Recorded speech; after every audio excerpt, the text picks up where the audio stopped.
You see a young man on a balcony nursing a cigarette.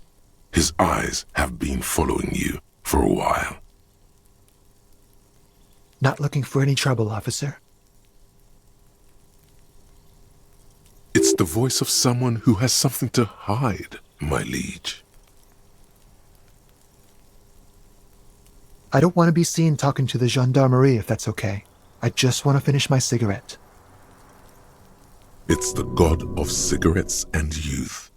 Ask him if he's got anything to spare. Don't let him go. This could be your witness. The balcony has a great view of the whole thing. Apologies, but this is my last one. The god himself has denied you absolution. Absolution? I don't know that brand, but I'm pretty sure you can get Astras at the Frit. I'm not sure that's a good idea.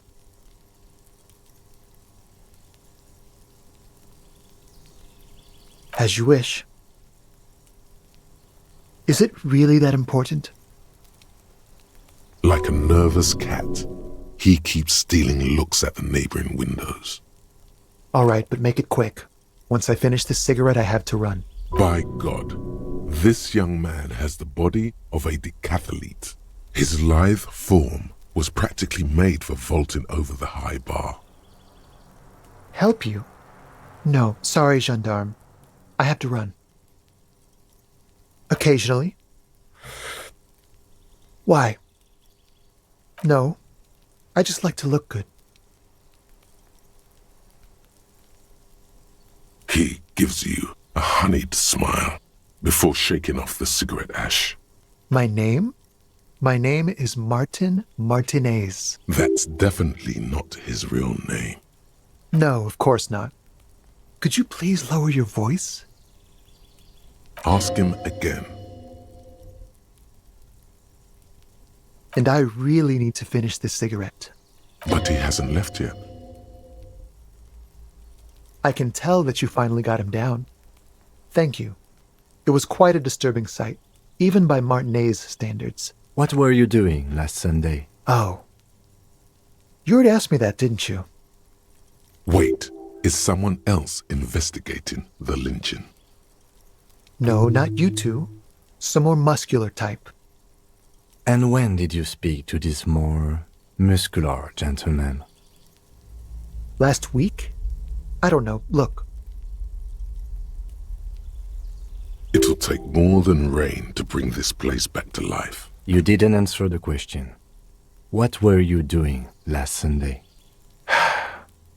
I had a friend over. It was my Sunday friend. A Sunday friend.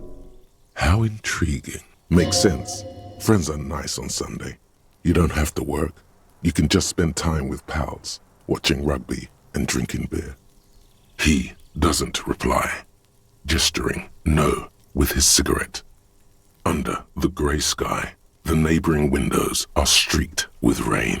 Someone hides behind a curtain. Those windows have eyes, and those eyes are watching, spying on you three. No. We won't. Now, if you'll excuse me, I really need to get going. This isn't the place or time for questions. Who knows who might be watching from the distance, hidden behind the curtains? For a moment, the man on the balcony seems almost vulnerable. Something moves in the depths of his feline eyes, compassion and a hint of understanding. I am sorry, but I really don't have the information you're looking for. But, hold on, what's that? For a split second, his hand lingers, as though gesturing towards a stone placed right next to the front door. It's a sign. Good luck with the investigation.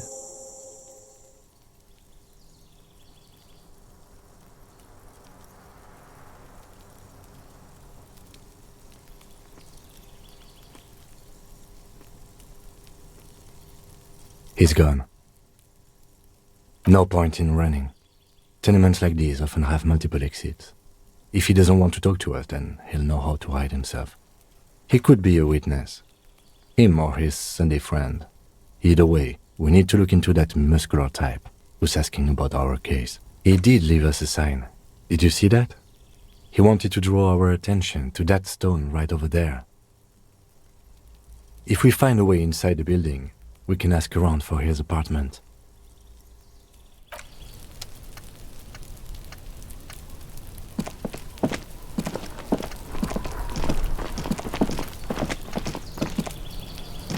A stone, like any other, lying in a whirl of sleet and mud. Maybe there's something under it. There's a key beneath it, rusty from the dirt. This must be for the front door. Pity it doesn't have the apartment number on it. This building has many apartments and the man can be in any of them. We'll just have to go in and see.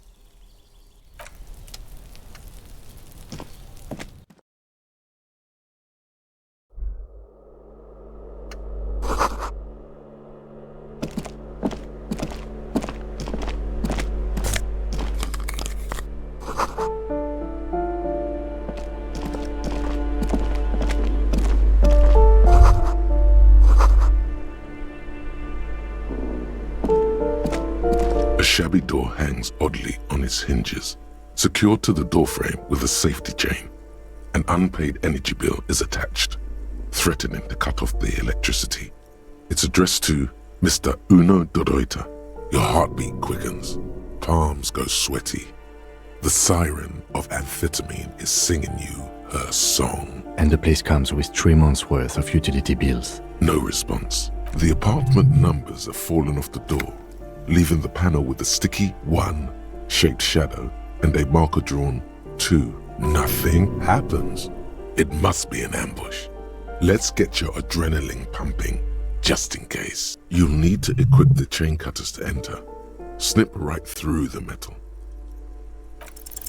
Like a goddamn maniac, you rip the chain off the door. The links lie on the floor, scattered. Don't let the quiet fool you. The beast is in there somewhere, ready to rip you to shreds with a broken bottle. I know there's no stopping you, but let's at least make this quick.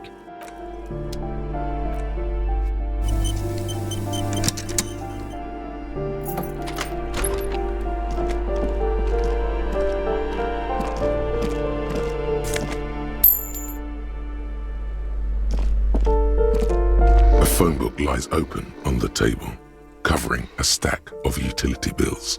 Right next to it, in plain sight, sits a small bottle of amphetamine, conveniently equipped with a straw. You could slip the bottle right into your pocket. The lieutenant wouldn't even notice. You pocket the bottle as if it were the most natural thing in the world. Don't wait, celebrate. Blast that shit right here. Take inventory of it once this boring table shit is done.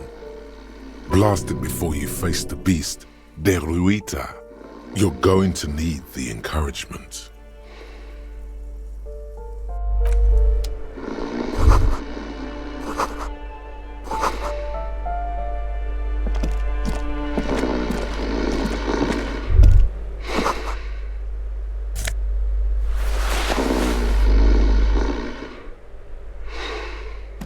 A bundle of clothes heaped on the bed, a stained parka, some towels and a duvet, some socks even. In the dark, it looks like a nest. Something underneath there is breathing. It doesn't give a shit that you're a cop. Stop your hand now, or you're gonna die. It's not too late. No one's going to blame you for backing out. You don't have to do this. Just your hand touches a greasy duvet covered in cigarette burns and ketchup stains. You hear a growl. There is something alive underneath it. It's deep, in suffering somehow. You see a 60-year-old, fat, red-headed man passed out from large amounts of alcohol and God knows what else. The smell of shit rises from his mouth. You don't have to take him down. He's already down. I'm afraid it is. Look, it moves. And look, the other foot is camouflaged by a striped sock bearing the name Maxtor on the sole. 3 toes are poking out of a hole. Maxtor is a gas company. He's wearing free socks from a gas company. They probably came with the bills. A groan rises from the man's throat, dry like a death rattle. He's trying to say something in his sleep. The bear is trying to wake up. Well, judging by the color of his hair, I would say yes, it is. The lieutenant's right. The man's unwashed hair bears a familiar ginger tone. Even the hair on his chest is coppery. The light from the window falls into his half-open eyes, nocturnal lagophthalmos. The likelihood of falling asleep with partially open eyelids rises after stimulant use and heavy drinking. There's still plenty to be scared of here, just not what you thought. I think he's still quite bad. I mean, what he has come to. This man won't be feeding his family anytime soon. Not that he was, but at least he won't be beating his son. A pair of half-open bug eyes is staring back at you from the dark, empty, and frozen. It's clear that the person behind them is not awake. His half-open eyes give him the look of a dead man. But he is in there, and not enjoying himself.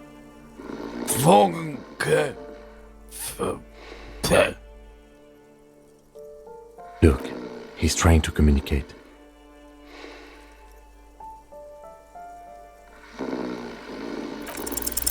The man groans once again, but his tongue keeps failing him.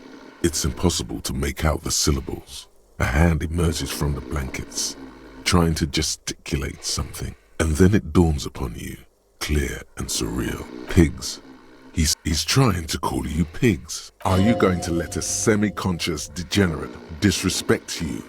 His hand falls back on the bed, limp and defeated. A loud snore escapes his mouth. He's asleep again. At least he got to say his piece. What is there to do? We could turn him on his side so he doesn't choke on his own vomit, but he's already on his side. We could take him to Remedy or Saint-Baptiste, but he doesn't have money for medical services. The almshouse would turn him down. They don't do charity for people who are trying to kill themselves. Besides, he'll be dead in a few. Years, months, weeks. The pile of blankets grunts miserably.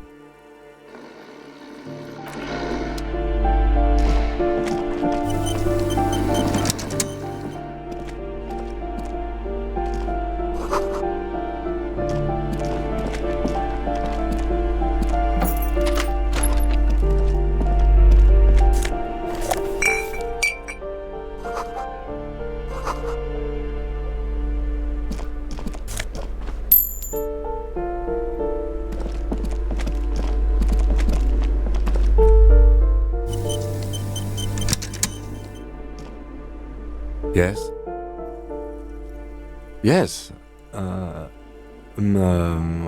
don't know what to say. Perhaps, I'm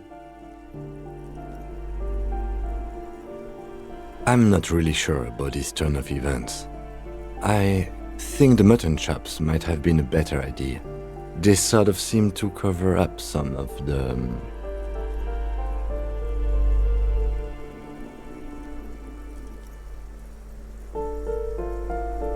Damage. Yeah, damage. He means damage. Either way, good on you. You were saying? What do you want to know? Ah, yes. The case brief you missed. Now I remember. 3 days ago, the RCM Emergencies Desk received a report about a security guard who was found hanged in Martinez. An anonymous caller said there was a dead body behind the Whirling in Rags hostel cafeteria. The cadaver had been there for 4 days. No one had come to investigate. During that time, the victim had been stripped of his belongings. The caller did not identify him, but used the word lynching. There is an ongoing labor dispute between the local dock workers and the logistics company Wild Pines. I was told we should approach the death as part of this dispute. They, classier as we've come to suspect, didn't identify themselves in any way. The tone was muffled using a device of some sort. The desk could identify neither the caller's age nor sex. There's a strong prejudice against involving the RCM in what's seen as union matters. The dock workers' union is the de facto police in Martinez. Now it appears they've started executing too. We cannot allow that. Just to be clear, we are police officers. It's our job to find the killer. That's the case. Uncover and arrest the killer. No, it's not a particularly mysterious case. The deceased is a security guard for a corporation involved in a labor dispute. It doesn't take a DeLorean polymath to put the pieces together. I just don't see the case getting more mysterious than that. I'm relieved that you agree. He is glad and surprised to see an officer who can appreciate the less than spectacular. Do you know the feeling when you've begun filling in a crossword, but some of your answers don't quite seem to fit? That's the feeling I have right now. Also, it will turn into quite the puzzle yet, I'm afraid. I'm afraid you and I are pawns in a pissing competition. His disdain is clear. This man would not use such an expression otherwise. You don't know? I assumed you were in on it. That's good.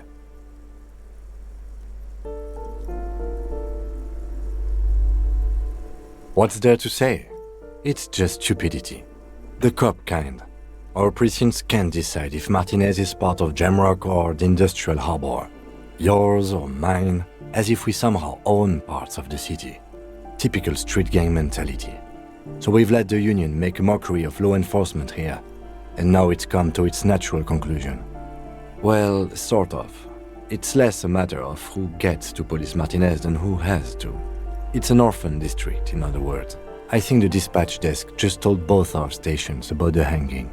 There was quite the brouhaha at the 57th, I can tell you that. Time to settle it, they said. Cop off.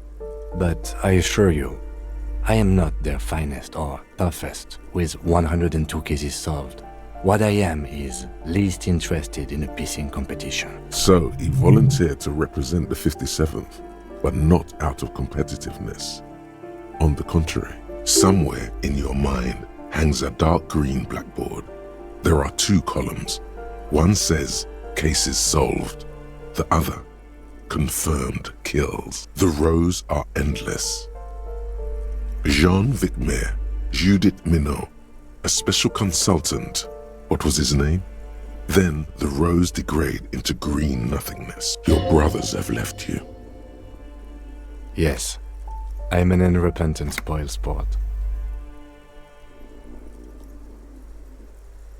Well, technically, the official record keeper has been known to double-count murder-suicides. A common accounting gimmick used to inflate precinct stats. I'm good enough for this case. I'm not here to compete. I came because I had to. My fellow officers, the sergeants in particular, would have made this scene into a circus. Martinez? Nothing. It's just a puddle at the end of some drain pipe. No one cares about this place. They care about sports. Most of our colleagues don't even know how to get here. North of the interchange doesn't exist. A tremble comes over you. Another after effect of ethanol poisoning, perhaps. Feels like leaves do when they rustle in the breeze, somewhere far away, below the turbine. The 41st and the 57th. The lieutenant was right.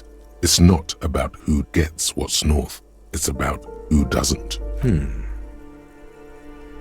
Clearly, he has already formed his own theory. Tell him. Tell him why it's you. It's all part of the master plan, you see.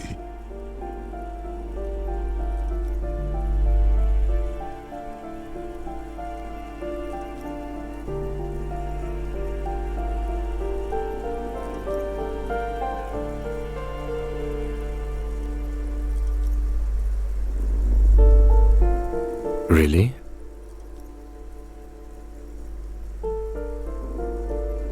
It can't be that.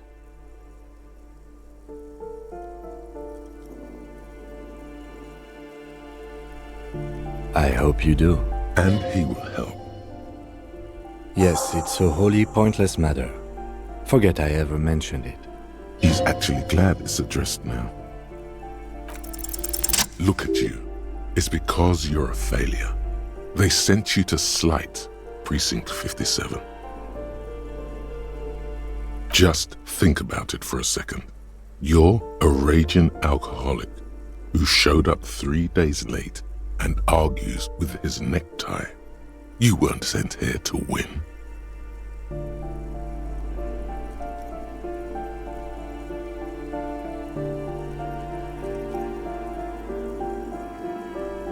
I've considered it. It would be immensely ugly of them, not to mention unprofessional, but I also think it's somewhat unlikely. I checked the records. This jurisdiction dispute, who polices Martinez, reaches back to the 30s. It's as old as my station. And all this time we can't decide who gets Martinez? I think, yes, both stations would prefer a win. I am the finest of nothing.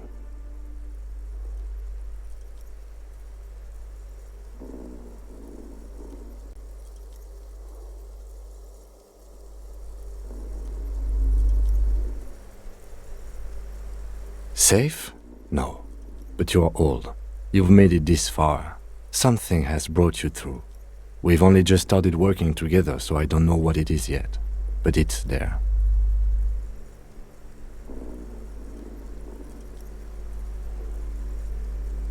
So no, I don't think they sent you as a joke. And even if they did, they are in for a surprise. He's right. There are no airtight theories, just paranoia. You've given it some thought. Now let it go. No response. He just arches his brow. He's having trouble processing it, believing it even. Have you tried concentrating on something other than your personal affairs? There is a sudden, harsh edge to his voice, like he's tired of hearing about your personal affairs. Not a fan. It's just the nature of lieutenancy. The RCM deploys a self-styled structure called the Decomptage as its chain of command. Every lieutenant is responsible for 2 sergeants and 8 officers. That means the average lieutenant has to deal with quite a few personal affairs. Even you know this. Try work, the case at hand. It can work miracles. Really? You look fine to me. This psychodrama is unbecoming of an officer. Clearly, he prefers to think you're malingering. He cannot fathom that anyone could drink so much as to retroactively erase their entire life. Then you should consider seeking medical attention. You can use the radio in my kinema to call your station's Lazareth. Was there anything else you wanted? Me? I don't see how my life is pertinent to the investigation. That's a fair point. All right, for the good of the investigation, what do you want to know? That's correct. That makes him a binoclard. Completely uncocked material, if you say so yourself. Are they? They are mostly just cumbersome. That's because I'm half Seolite, or quarter. My father's father was from Seoul, so was my grandmother, but from my mother's side. It's not an interesting topic. It's a part of the world, officer. A geopolitical entity and a geographic division. I told you it wouldn't be interesting.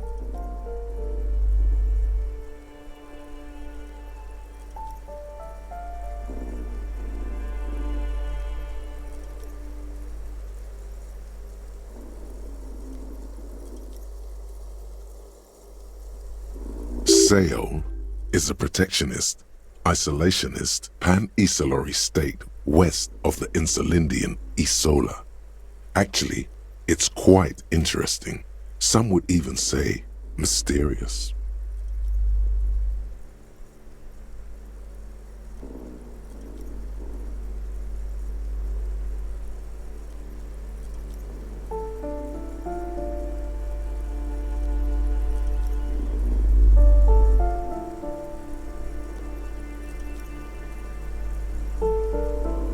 You're barking up the wrong tree. I don't speak a word of Seolite. I've never met either one of my grandparents, and I've never been to Seoul. I'm a regular Revacholière. A point of pride to him. He's glad to have shut down your question. No.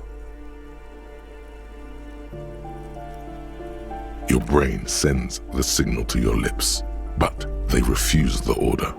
Something is paralyzing them.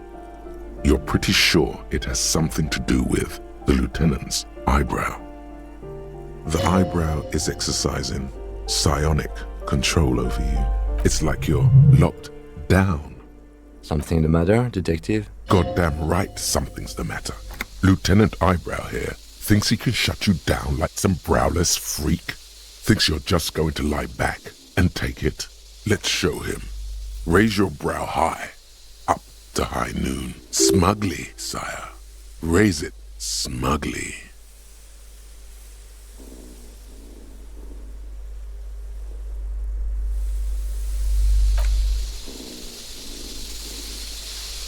After decades unchallenged, the lieutenant's reaction is a bit slow. But he's not letting you have this. Not for a second. This could get ugly. Your fingers trace the edges of an imaginary holster on your hip. A slight twitch runs through your index finger. Now counter his counter. Brow to the troposphere. Full hoist. Put your neck into it. That's where the power comes from.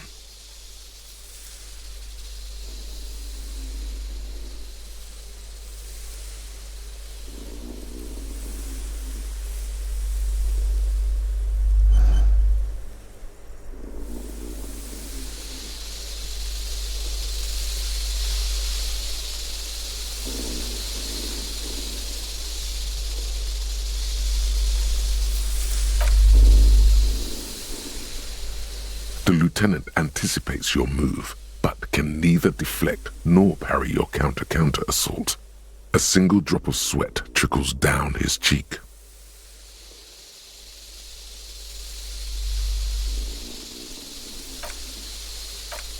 An almost unbearable tension fills the room. The hairs on your back stand up. An almost imperceptible snap inside the lieutenant. His shoulders relax. His eyebrow casually descending as he tries his best to look relaxed. Nonchalant even, a graceful retreat. So smooth, you'd almost think there was no battle at all. There, you've breached his defenses. His secrets are yours. All right. I guess there is one thing. I have, on a few occasions, when I was young and foolish, smoked hemp. Tetrahydrocannabinol is the psychoactive substance in the cannabis plant, commonly known as hemp. It's one of the most common recreational substances in the world.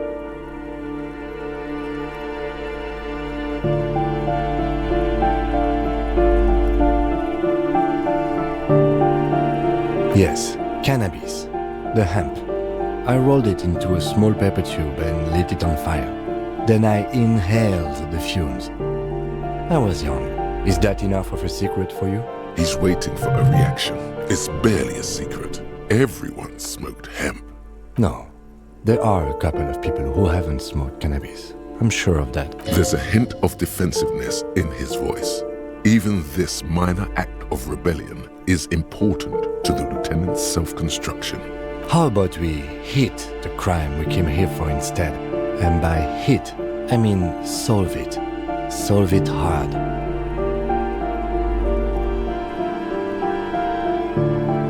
Besides, those days are long behind me.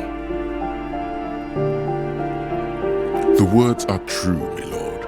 No love for the herb in the lieutenant. Yes? What do you mean? I have no idea what you're talking about. The lieutenant's conceptualization skills must be rather rudimentary. The lieutenant is a police officer of the old school. His concerns are material and extrinsic. But this isn't an old school case. So what? That makes you the new school? God spare us. For real detective work, nothing beats a good notebook by your side. The lieutenant produces his familiar mnemotechnique A6 and idly thumbs through a few pages. That's where his conversations with himself take place. We all have our different mediums. His is written. You're super lucid, yet psychedelic. You don't need office supplies to connect to your nervous system. You're special. Good. Let's change the subject. Excuse me? You have a distinctive way of walking. If I were to walk in front of you, we would surely collide. I hope you don't take this the wrong way. It's just a collegial observation. In the 57th, we call it the Jamrock Shuffle. Officers from Jamrock's 41st Precinct tend to move a bit erratically.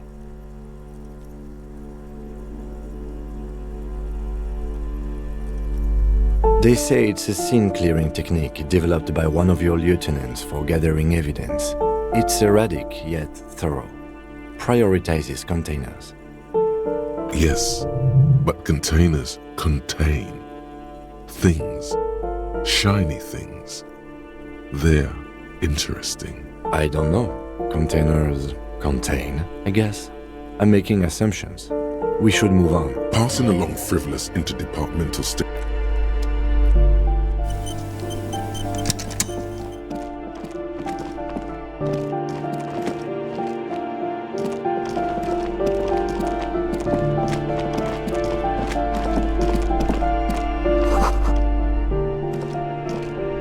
This door has been closed with a padlock.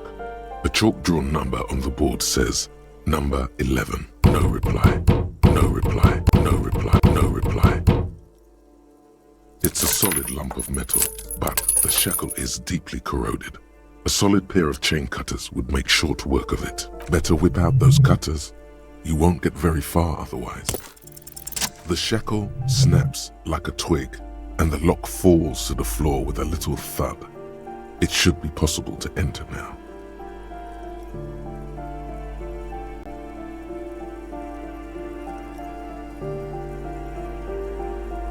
After you, detective.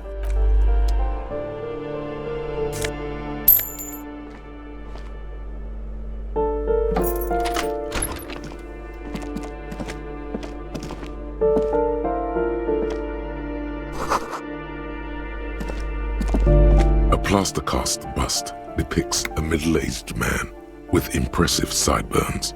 The name on the plinth reads Kraz Marzov. The White Star, the photos on the wall. I think we have broken into the apartment of a young communard. How fitting. I suspect that's exactly what they are trying to do. There aren't many communists around, not after the revolution. Some youth still keep the ideology going, it seems.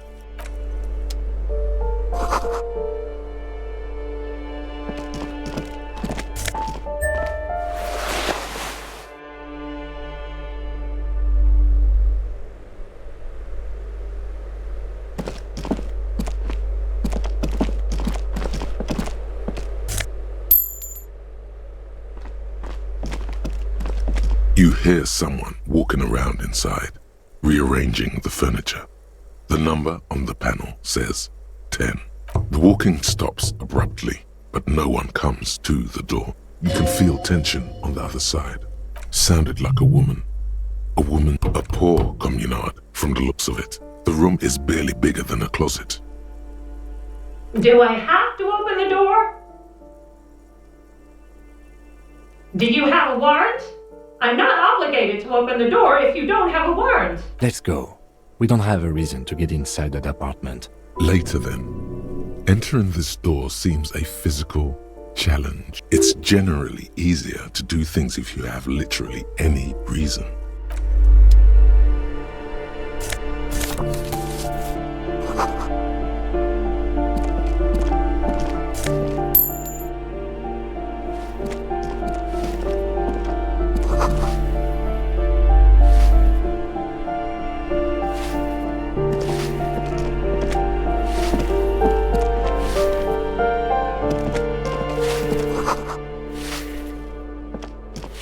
Give me a moment. The cold never does any good for my bronchitis.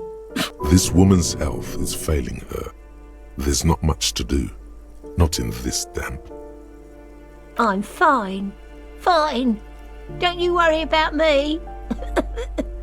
You're still worried. It's very worrying. Now, what do you want from me, policeman? She's the cleaning lady. She knows the floor plan and the residence. I'm no one. Just an old woman who cleans these hallways. If you can call it living. I have a little room upstairs right next to the coal room. It's barely bigger than a closet. But I don't complain, no. I have my bed and my aching bones to keep me company. And that's all I need from this world. And all she gets, too. The coastal wind beats down hard on the coal room door outside. Splashes of waves make the balcony slippery. She hasn't spoken to anyone for a while. Even her sentences feel rusty. Yes, I know who you mean. The scrawny boy who's always smoking like the devil, right?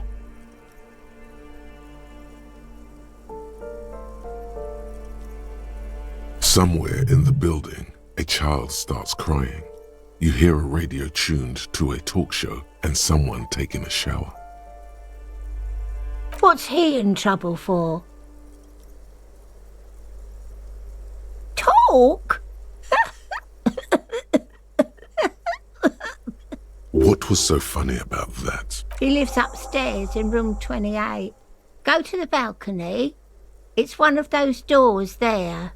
He's usually home in the evening. Thank you. We should go check out his apartment on the balcony. See if he's home. It's about Victor, isn't it? It's always about Victor with her. You'll find the Maisons in apartment 20 upstairs. It's one of those doors on the balcony.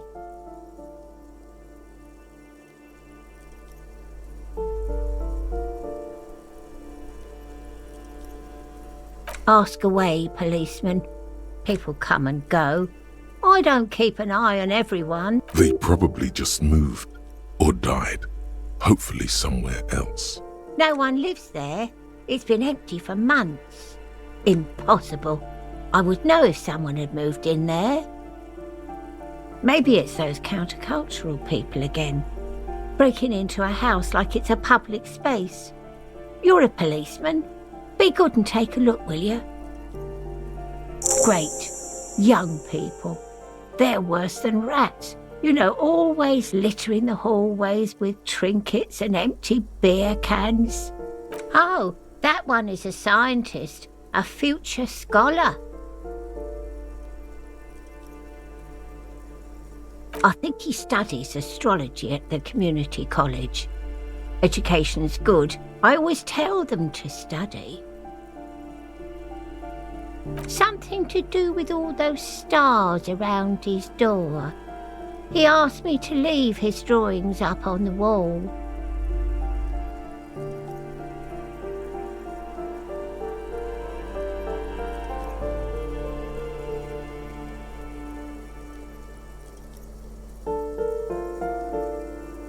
The symbol of what now? Never heard of it. I don't want to talk about Deweeters. Addicts, all of them. And sometimes I hear them screaming. They don't like me cleaning behind their door. Think I'm listening in on their fights. So she doesn't. Not after that one time. There's a that one time here. It didn't get physical. She heard something she doesn't want to hear again. We saw unpaid utility bills. Aren't they going to be evicted? No one likes them in this building. It's only because of the kids they haven't been thrown out.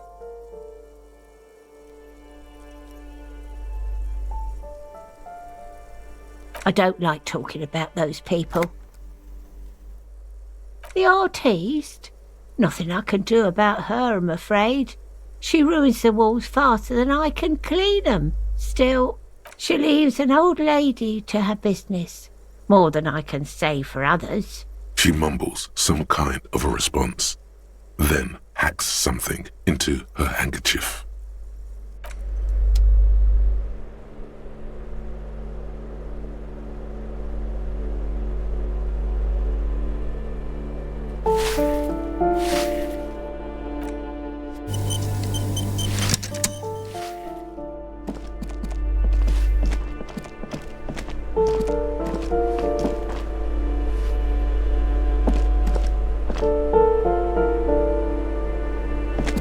You hear someone walking around inside, rearranging the furniture. The number on the panel says 10. Excuse me? Of course not. Scare them. Suspected of some big crime. There's no sweet talking your way in there. Be official. You have plenty of reason to enter.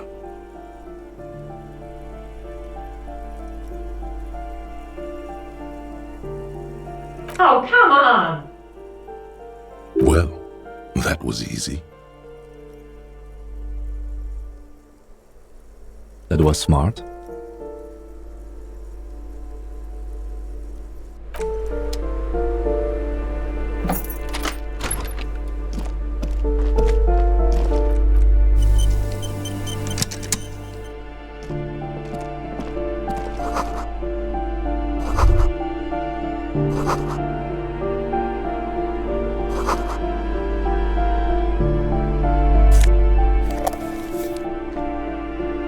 Satisfied? My name is Marielle Charpentier, and I'm an agent with Martinez Realty Associates. I am not breaking in, as I have every right to be here. The keys, see? Boy, there are a lot of different keys there.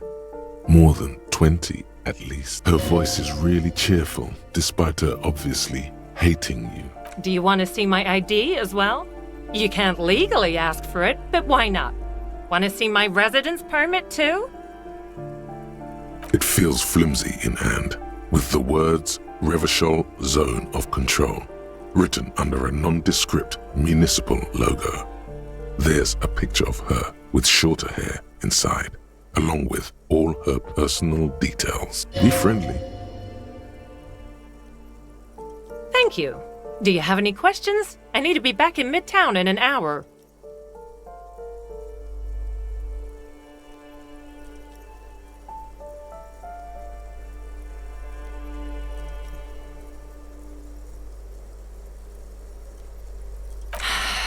I need to get it ready for the next lease, but as you can see, the previous tenant completely trashed the place. It was some kind of a moribund old man who used to be a business owner. You'd think they'd make rent. A sudden serious look crosses her face. This story didn't have a happy ending. But that was months ago. Anyway, was there anything you wanted, or is that it? I'm in a hurry. Oh, that's another huge mess. The former tenant owes us 3 months of rent. 3. We closed the apartment and planned on auctioning off the valuables, but... And again, I have no idea how stupid mistakes like this can even happen. But Ron, when he came to close the door, didn't close the neighboring door. And there's a hole in the wall. So preppy. She's probably on some low-grade performance enhancers, like Preptide or Pericanine. A hole in the wall. Can you believe it? And then the tenant ran off with his stuff. He's gone. The money's gone. Just like that. The sum must have been puny. Oh, it irks her. The incompetence. Well, it does not disappear from my hands. No, I don't let it. These apartments are perfectly fine. They have gorgeous architecture, a million-real view of the bay, good ventilation, neighbors, life, spark, and they are affordable. I'll tell you, Martinez has a future. In a few years, it's going to blossom with artists and creatives and those radio computer wizards. The radio computer wizards are invested with magical economic powers. It's as if they're real wizards, able to resurrect dead real estate and breathe life into bank accounts. Don't ask me what happened with the wall. I have no idea how we're going to find the time or resources to fix it. Both apartments are now unrentable. Both.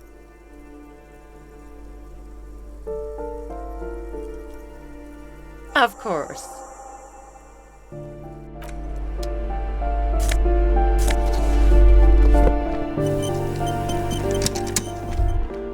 Master Investigator, you just can't keep yourself away from locked and hidden places, can you? Nothing. You're right. Get in there. Deep. Invade every personal space. Break every lock. Attaboy, the world's secrets were made for you. They wait patiently for you to uncover them.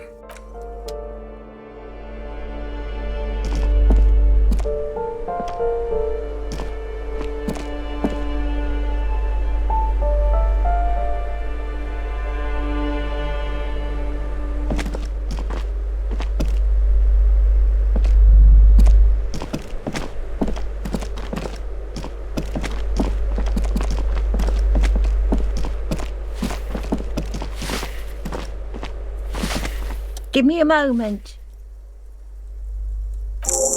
I see. I hope some good people are finally going to move in. This place needs them. Oh, I do like wizards, and people like that in general. They have a lot to tell us about our fates. She means clairvoyance.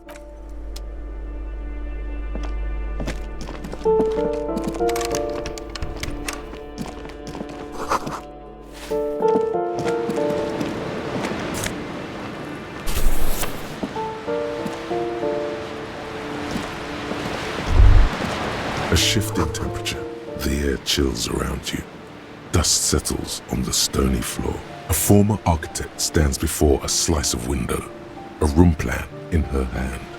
A cold wave has made the air in the building stand still and frozen, with temperatures falling down to -20 degrees Celsius.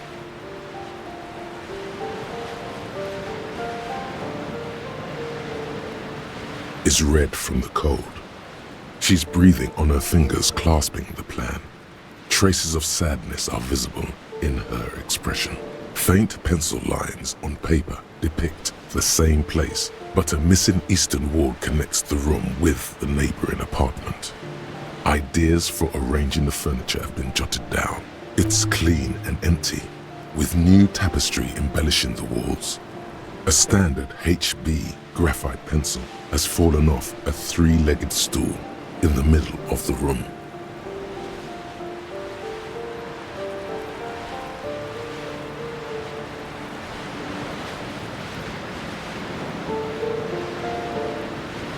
She had an eye for beauty.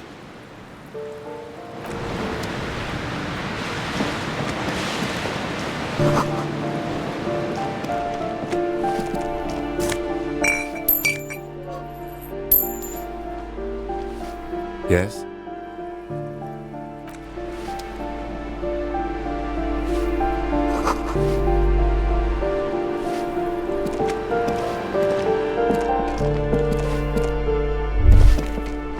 What happened here?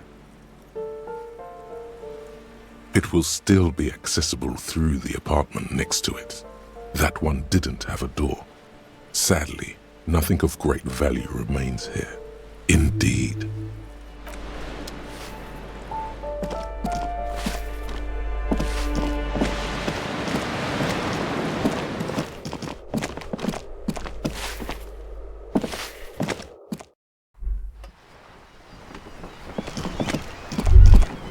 Ruination has come. The broken arches betray the once grand history of this building. It towered over the harbor until it happened. A great force from the northeast fired into the city. Heavy artillery shelled the coastline. Fired from the water, a straight shot into Revachol.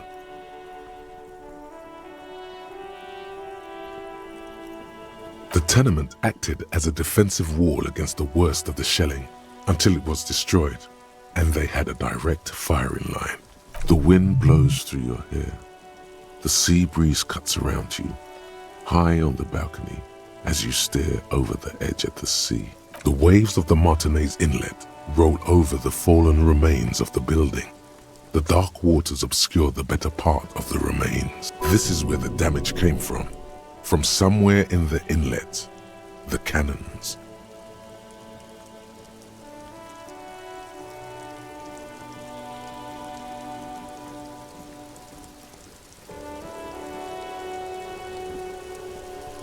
What didn't fall into the ocean was used as scrap.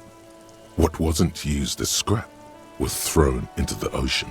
Those arches acted as support for something greater than what you see now.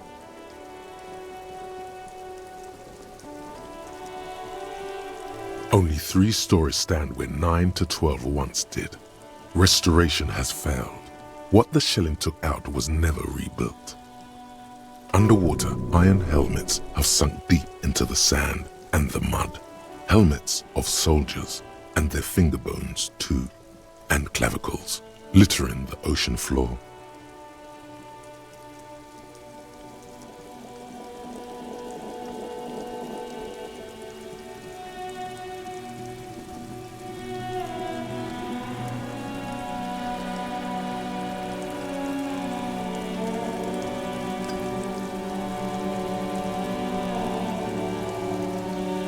A fleet, the combined armies of Occident and Grad, with Mesk volunteers, a 5-nation army, hundreds of vessels.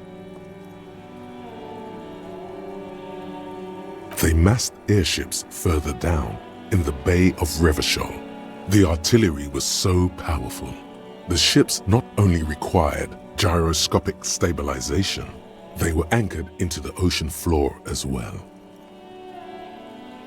Many are still there to this day.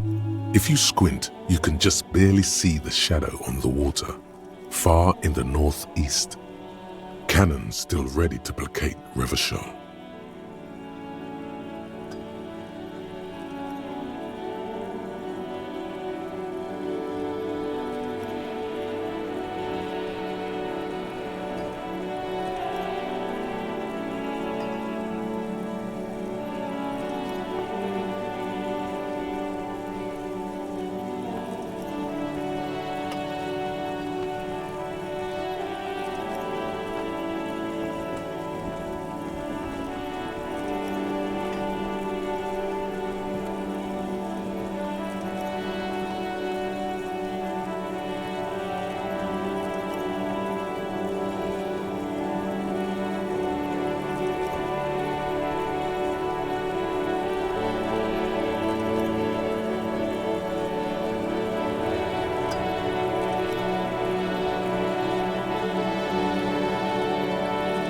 Coalition warship Archer can shoot 50 shells a minute on 20 co-aligned archers.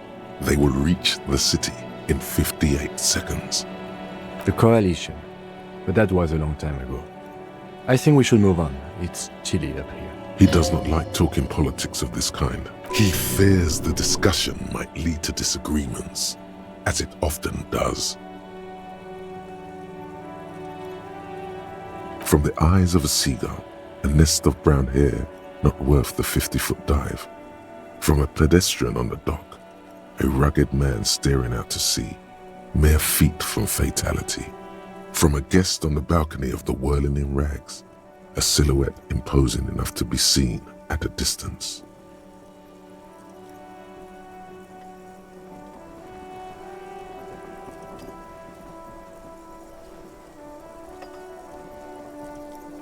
The chill is bracing.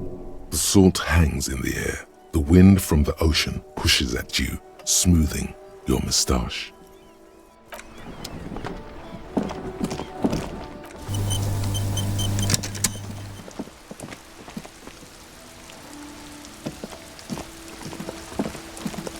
Ooh, the piggies have learned how to saunter up staircases. I didn't think you could do that with hooves. But here you are. Yeah, I can see that. Cool mutations. And I need an aircraft carrier. So what? How come you're letting this baby rat run circles around you? End this now. Have you got any kids? Because you sound like the world's saddest dad right now.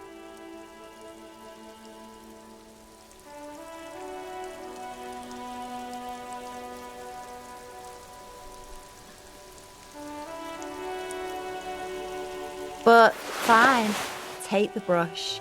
I'm all out of fuel oil anyway.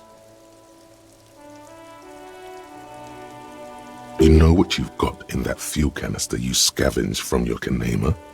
Red-dyed heavy fuel oil. Time to get to proper work, artiste.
isn't just a five-pointed star. It's an inverted white pentagram cradled in a wreath of antlers, the iconography of communism, in other words. I'll keep my armistice handy, detective. He doesn't actually reach for his gun. The star and antlers was developed in the 6th decade of the last century and quickly adopted by Mezov and the communards during the revolution. Even today, half a century after, the star and antlers retains the ability to evoke hope, disappointment, and fear in equal measure, to symbolize the toppling of the old order. Also, some social democrats were already using it because white is the color of peace. Smug superiority, aesthetic musings, the triumph of capital is undeniable. But maybe the guns were sort of cool. Revolutionaries had loads of guns. Whatever kid drew this graffitio will get it one day. You just can't beat freedom and hustle jiggling all the time.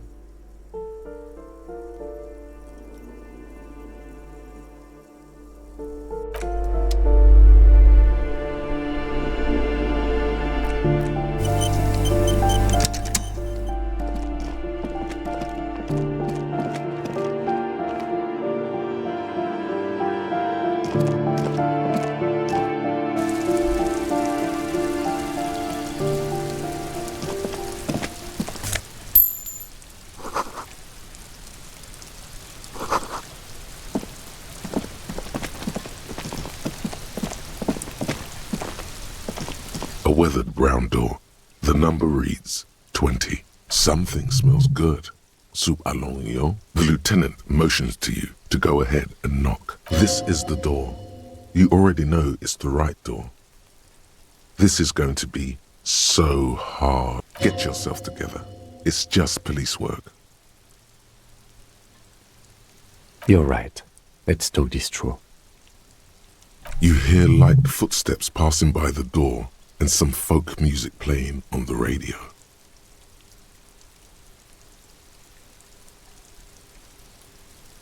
We have our first preliminary identification. In all likelihood, the deceased is the husband of Billy Méjean. We need to confirm this, as well as deliver the death notification to Billy herself.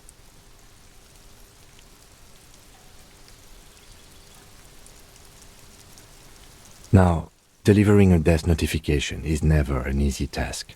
There's a reason why it's often called the most stressful part of our job.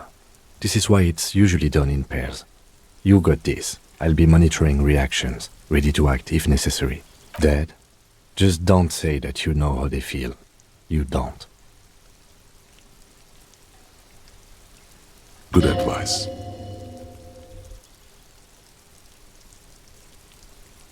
Yes, it's hard. But there is no easy way to handle this information. It just has to happen, as soon as possible.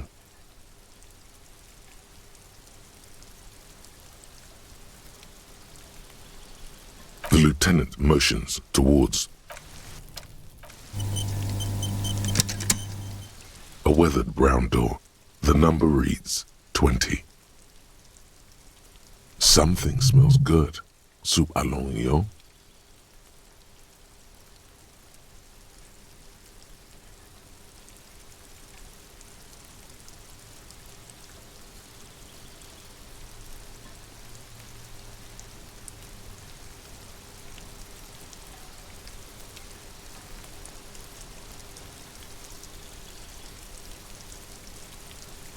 The lieutenant motions to you to go ahead and knock. This is the door. You already know it's the right door. This is going to be so hard. Get yourself together. It's just... You're right. Let's talk this through. You hear We have now dead. good advice. The lieutenant Hello? Who is it? and someone turns down the radio.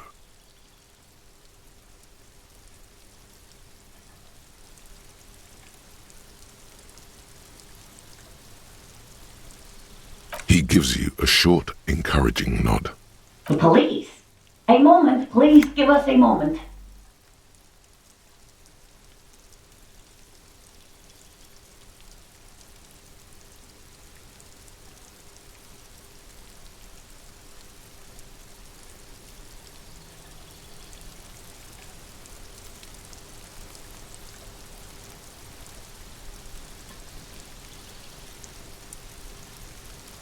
tidying up, nervously.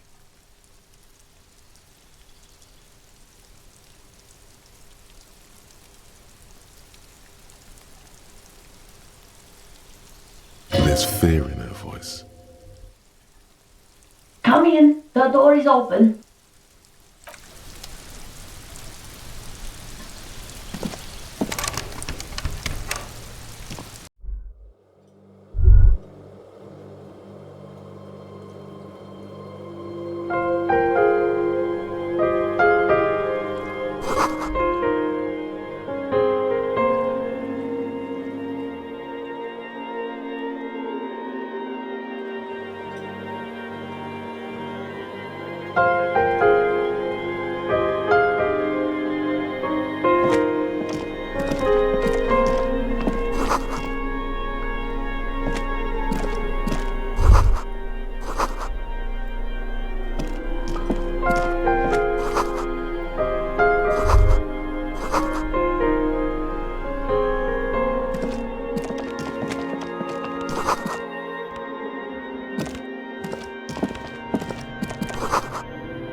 It's you from the bookstand. Did you come to bring my cockatoo back?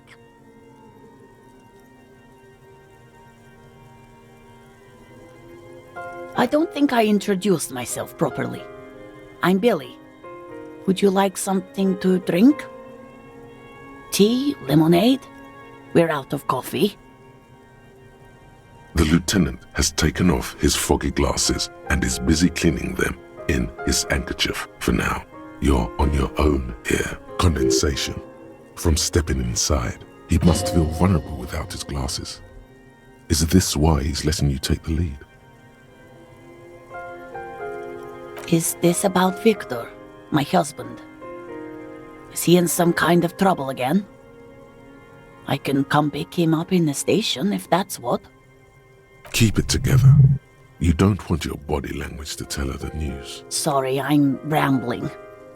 It's just that Victor often gets into all kinds of trouble. So, how can I help you?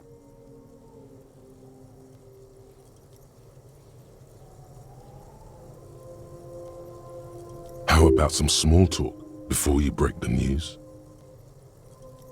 Definitely no small talk. This isn't the time or place. It's like ripping off a bandage.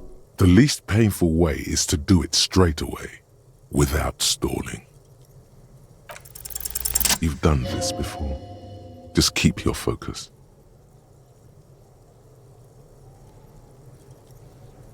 What did you say? A great and terrible spike. The blood freezes in her veins.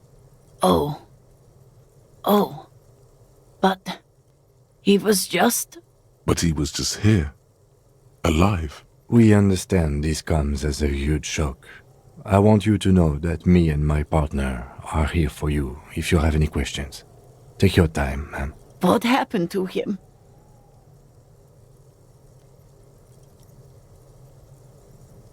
Was he drunk? I see.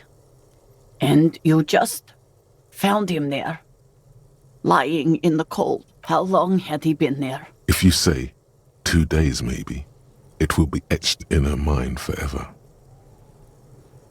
She blinks, eyes welling up with tears, as her hand starts searching for something from the pockets of her dress. The handkerchief.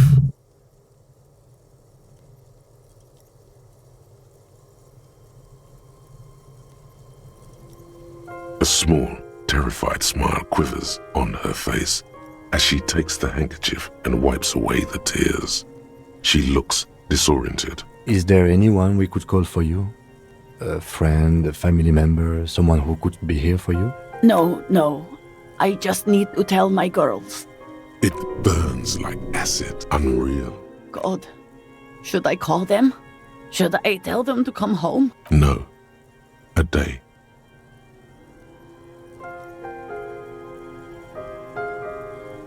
Good. That's probably the right thing. Thank you. She can't take much more. Her stomach is churning. Soon she will have to go to the bathroom and scream. Just tell me, what do I need to do next? Where is he? Can I see him? We've taken him to the city morgue. The local coroner will be contacting you shortly to arrange the funeral. Here's his number in case you want to contact him earlier. A very good call. Is there anything else that the RCM could do for you? No, I'll call you if something comes up. I'm still... Thank you. Thank you for telling me. I'll call if... These are her last reserves of strength. Her muscles will give in soon. Already, she starts to shake. We should step outside and talk.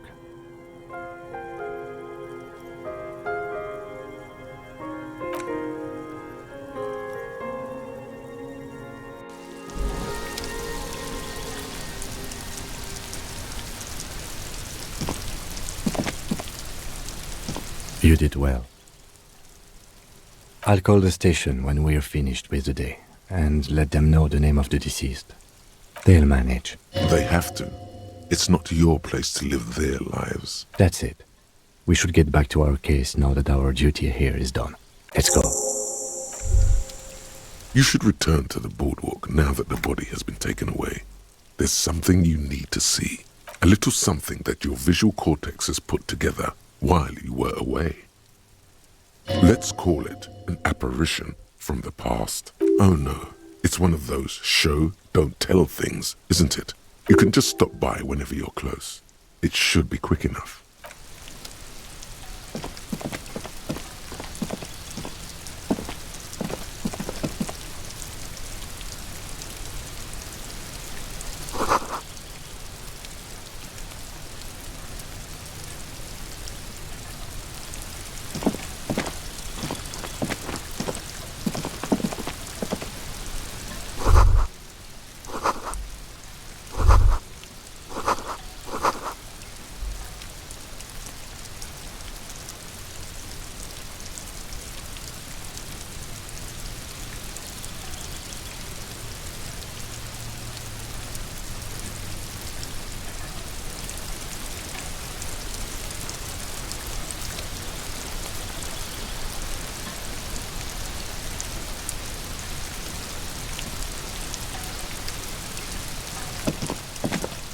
This door is made of metal and appears to be reinforced.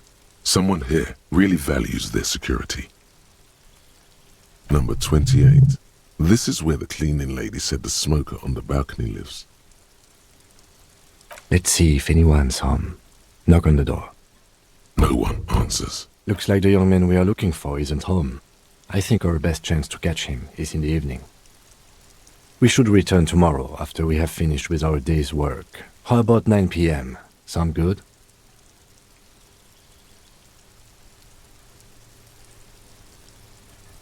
The smoker on the balcony. This is why we're here, right? He might know something about the murder. So tomorrow 9 p.m.?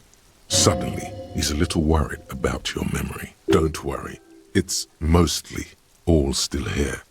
You can remember things. You got this. Tomorrow, 9 p.m., right here. Apartment number 28. Good. Damn. Turns out it's quite tricky finding someone in a big apartment building. Don't worry. You'll get him. Remember, tomorrow. He's probably gone for today.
The spread pattern of these bullet holes makes your chest ache. Your breath grows heavier. More old bullet holes, half a century at least, from the revolution. You peer into the faded marks in the stone. They peer back like an endless row of tiny black holes.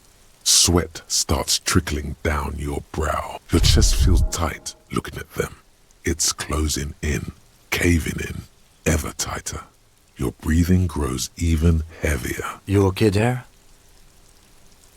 You were looking pale there for a second. What are you looking at? Remnants from the revolution. These are over half a century old. Perhaps a crime of a sort ages ago. But no, these do not warrant an investigation. Not much. I don't have a fresh perspective on it. Should we go?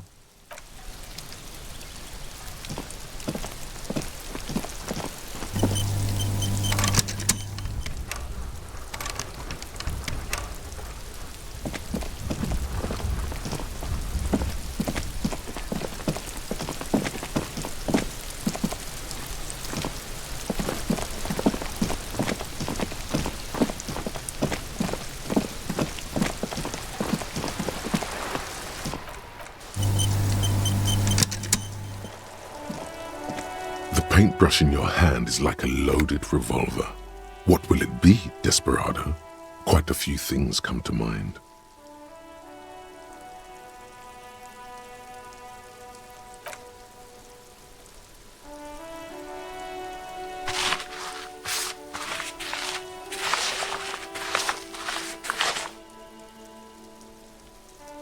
You've spoken. The wall will now silently repeat the message for a decade or so, until the sea air degrades the paint, adding another layer of detritus to the city. Very poetic. Real poetry. Should we return to our murder investigation? I hear there's a really bad one we are supposed to solve.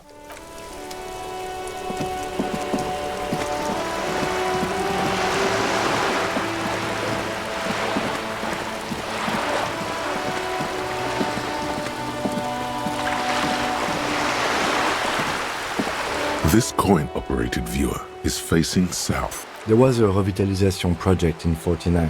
A design studio tried restoring Martinez to its pre-war glory. It didn't stick. They got as far as the street lamps and that statue on the intersection before something went sour. I suspect it was Evrard's class doing. He muscled them out. It's how it usually goes around. We should have done something about the Union 10 years ago. That ship has sailed off its... Your money disappears into the coin slot. A clunk. The ring of metal. The curtains on the display open. You lean in to catch the view. It's blurry. Different blues and greens. In the middle of the shimmer stands a drab grey shape, like a ghost. The lenses shift. The ghost sharpens into an islet in the bay. In the ruins, a man-made structure is visible. A half-sunken sea fort. Its concrete almost reconquered by nature. It looks as if it was abandoned quite some time ago. Nothing but a rotten tooth remains of the anti-aircraft tower. A lonely birch tree grows out of it, its leaves ripped from it by the winter wind. Really? I don't have the eyesight to make it out.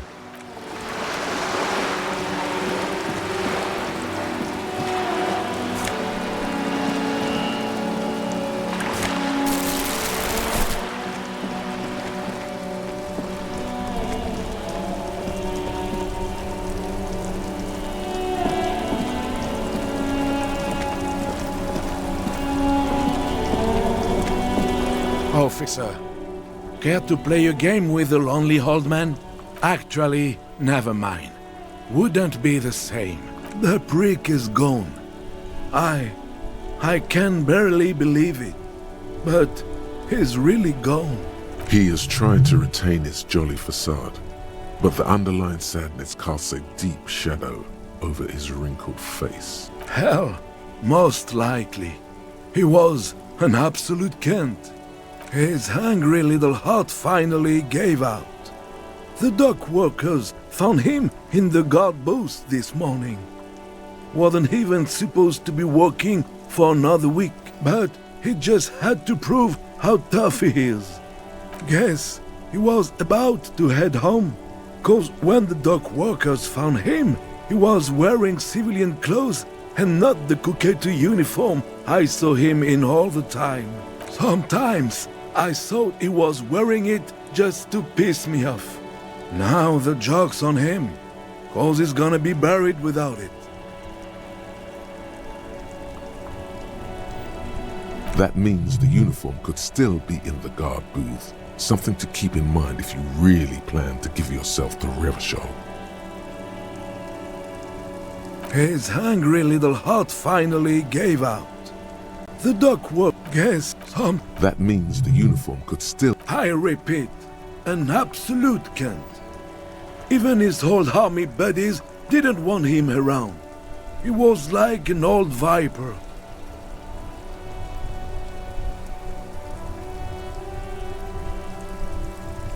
The only people who could stand to be around him were Jenny and me.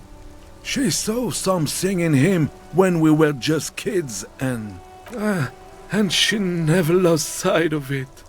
And I thought if the most beautiful being in the world can love him, then there must be something worth holding on to. We've hated each other our entire lives. So much, in fact, that...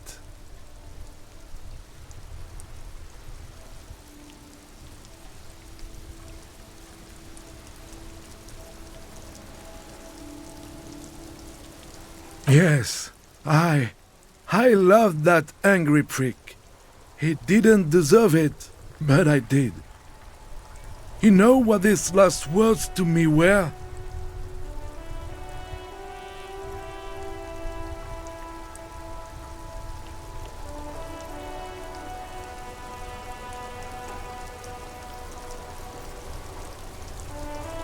In Guillaume's time, you'd have been shot without trial.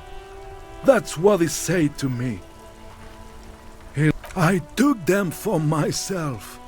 Took them to remember that old cunt. Nobody knew him better than I did.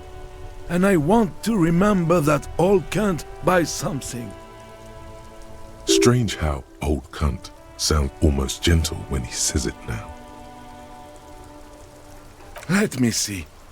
This was 60 years ago. We all went to that parade. Young René looked so happy, and Jenny... I'm sorry, officer. I just... Thank you. Thank you for this little memorabilia. It really means the world to me. That was nice. A small thing for us, but invaluable to him. He probably didn't even know René had the photo. Yes, we are both very sorry for your loss. It is what it is. Part of life, really. But to know someone for 79 years, then one day they're just gone. Despite their differences, these men played such a significant part in each other's lives that now that one of them is gone, the other feels just lost. I just don't know anymore. About anything, really. But you must need something.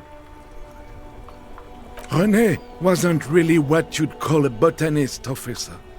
And believe me, he didn't like Insulindian lilies. Of course he didn't.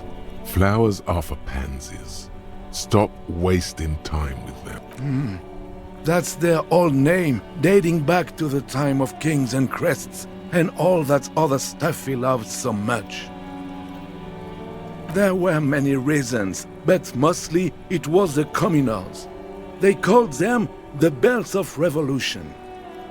I guess in the end, the Insulindian lilies were just another piece of the old Insulinde. The royalists had to surrender to the Mazovian insurgents. It doesn't really matter anymore. But you feel the dried flower in your hand somehow still does matter, although not to this sad old man.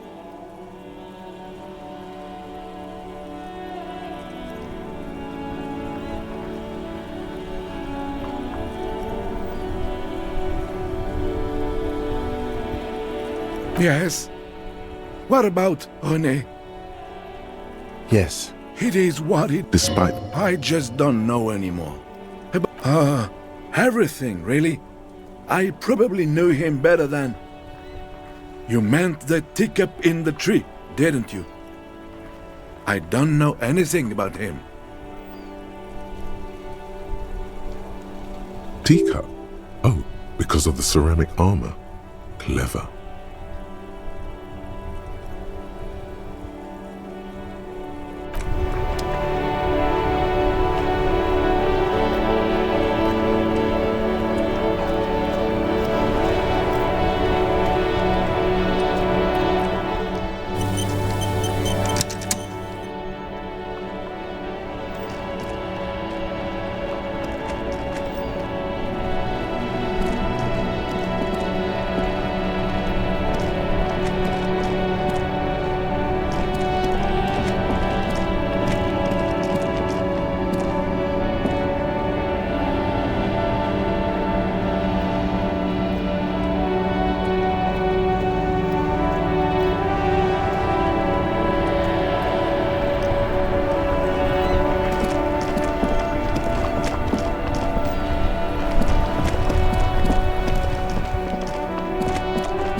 Inside, you see a set of steering levers, a radio microphone, a pull-out...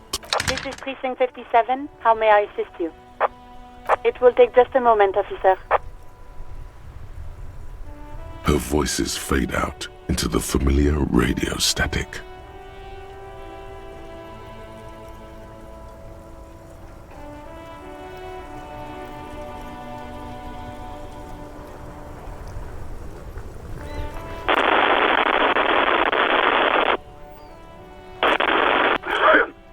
Gottlieb, what do you want? He's carelessly chewing on a piece of hard candy. Oh, it's you.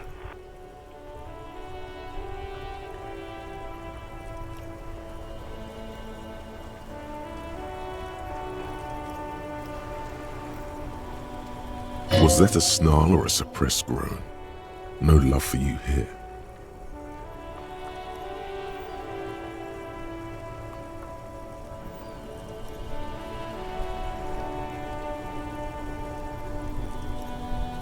Yes, there's no end to the misfortunes fate has seen fit to rain upon me. Basking in your glory, yeah, practically drowning in it. Please, tell me what your complaint is before I am completely submerged. Hard to tell exactly what it was over the phone. Could be a combination of peripheral neuralgia and high blood pressure. Could be that you were having a heart attack.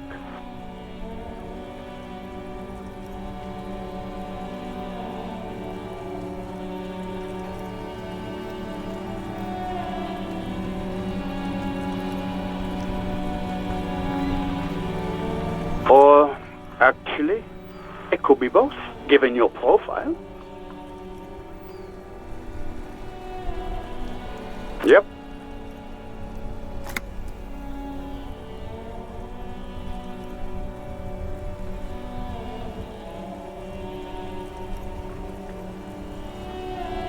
Yes, probably in more ways than one.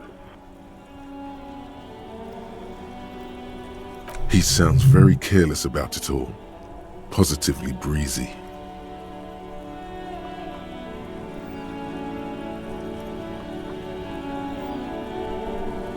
You're detecting very little in the way of empathy from Dr. Gottlieb.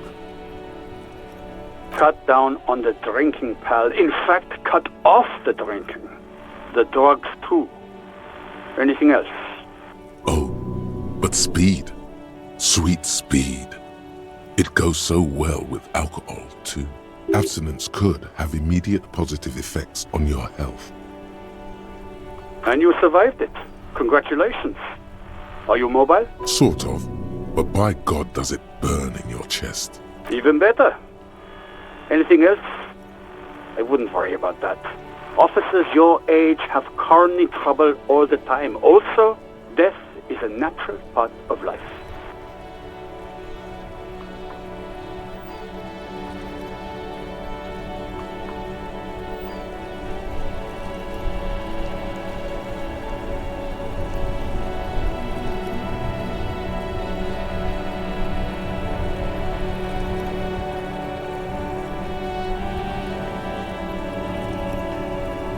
Accept it. The body is an object, and objects break down.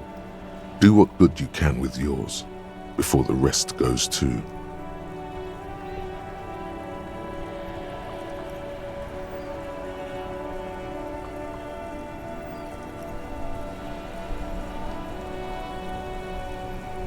With all the damage you've been dealing yourself with drugs and alcohol, I'm not surprised. There is no surprise in his voice, only careless superiority. What else? I'm not a brain doctor. Look on the bright side. You've got a whole new life now. Use it wisely. It's hard to say if he doesn't believe you, or doesn't care. And then, that motherfucker Gottlieb, reeking of schnapps, ordered me into his butcher's room. Officer Fisher is in a storytelling mood. He continues, and I ask, and so he removed my appendix on the spot while the party was still on in the other room, and I was delirious with pain and all the snaps I'd had. But I remember thinking, man, that Gottlieb can stitch. Only a month later, when I got a chance to properly thank him, did I find out that he had no recollection of the event. That's Gottlieb for you. In league with some devil, he is. I'm sure of it. Cheers. The clinking of beer glasses is drowned in group conversation. Look, pal, getting pumped and dumped is not a disease. People live through it all the time. You should be happy for her. And that's what the guys say, officer. That some chick pumped you and then dumped you, threw you away like an empty juice carton. Don't take it personally. There just wasn't any juice left in your carton, pal. You must have me confused for a close personal friend. I am not. I am a medical professional with a constant idiot emergency on my hands. One needs tending to right now, he thinks, looking around the room. God, these apes. You hear someone whine in the background. My eye, Doc, my... What? You want me to do blood work for you again? Tell you just how bad things really are across the board? You want another rundown of everything collapsing inside your body? You want the real, honest-to-God truth? Stop drinking, eat magnesium and vitamin D. Our station is not our retirement home. We don't have the funds to deal with rock stars past their prime. The money is probably going to some old, oily... And no, I don't want to hear a political commentary on the topic. In fact, I got work to do. Some idiot has glued his eyelids shut with cyanoacrylate. It looks like Mectorson. It's not fucking cryoacrylate. It's super glue, Doc. Cyanoacrylate is superglue. Anything else I can help you with, officer? Just a... 10-4, come in, officer. Over. 10-4, sir. Glad to hear that. I'll write down that... Feels good to get that off your chest, right? Celebration. Roger that. 10-10, over and out.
Mister? Oh, I had gloves. Very big ones. Heavy, too. Where did you get these gloves? Found them when Lemmy and I were playing hide and seek. In an empty house. Where no one lives. She doesn't want you to think she stole them. I hid them. The twins were gonna take them. They're stupid. We're going to need those gloves. It's for important police business. Oh. They're in my sandcastle. Behind our house. Under the sand. You can break the castle. It's not very good. Luby. Luby. My mom tells me I'm a big girl. But she doesn't know that I can't say Earl. Kids. Yes, I am. That's nice. My mom is great. She's never angry or anything. Bye! Is that the phasmid? It looks like the phasmid, leaning against the wall. Wait, what if this is the fishing rod situation all over again? It's not the phasmid. It's not even organic. It's a fire iron. How disappointing. Right? You'll have better luck next time, though. The phasmid, finding it is your destiny.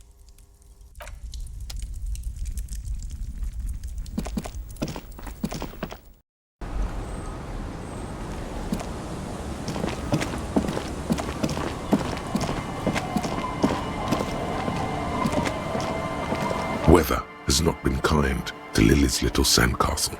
The once mighty towers are quickly eroding away.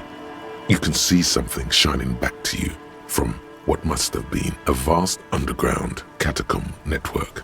The little castle?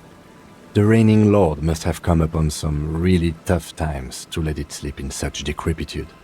The walls and floors give way to the giant's greed, collapse and present you with a pair of ceramic gauntlets. Congratulations. That's the gauntlets down then. We're doing good on the armor collection front.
Kuno saw you wield that can.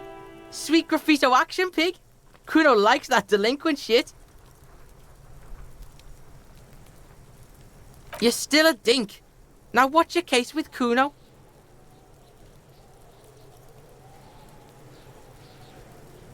Yeah. Kuno took the bugs. So what? So it wasn't the phasmid. A wave of disappointment washes over you. Yeah, well, Kuno's all you got, bitch. It's not Bugtown. It's the city of locusts. Locusts aren't just bug shit.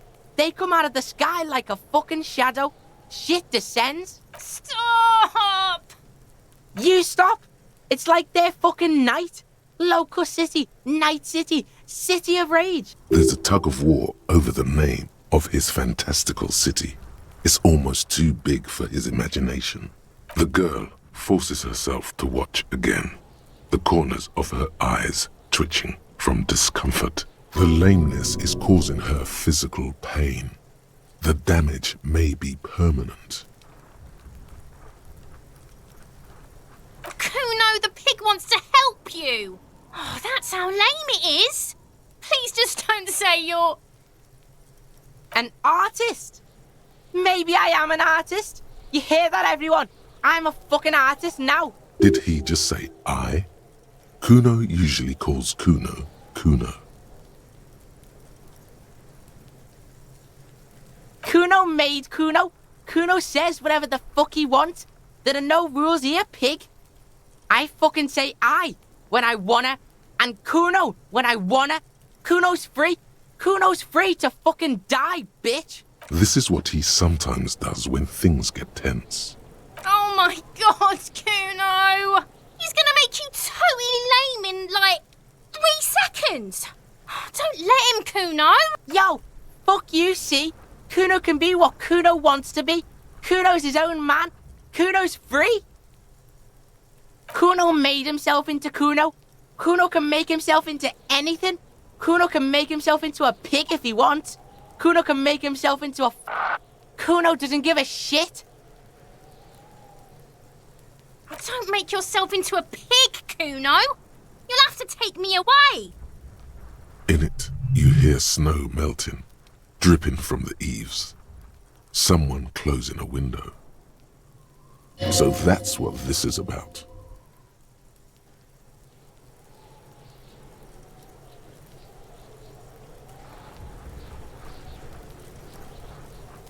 I don't believe you.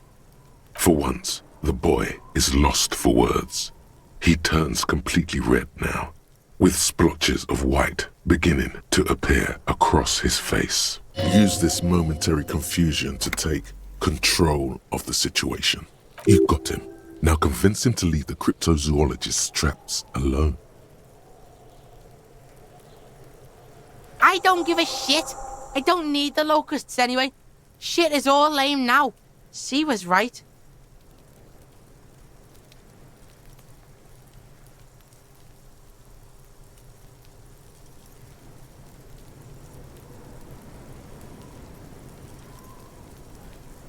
The girl's face appears again, above the fence, just long enough to make eye contact with Kuno. She doesn't know whether to be glad because Kuno is finally convinced of the lameness, or more worried because of his continued use of the first person singular. Kuno is Kuno, not I.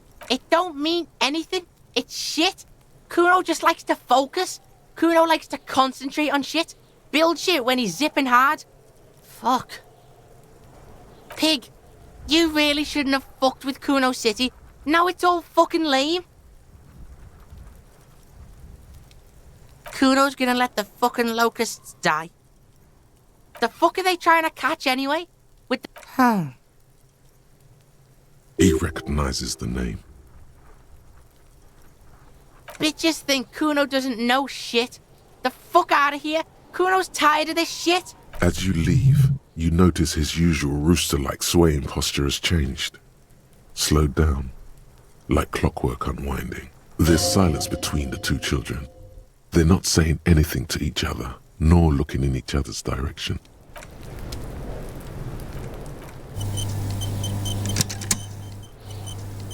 Kuno care? So?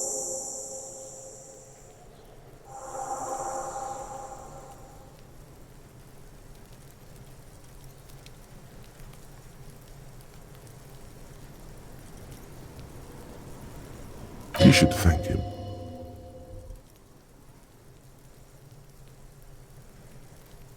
What? Don't be playing Kuno off as a snitch bitch. The oldest trick in the book, people.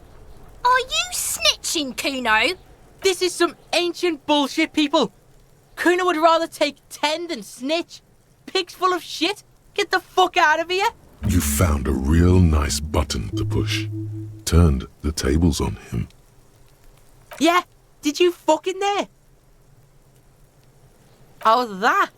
Kuno decapitates pigs. That's just a Kuno demo tape. Yeah, to the both of you, watch your ass in Kuno's town, or Kuno's gonna fuck your head off.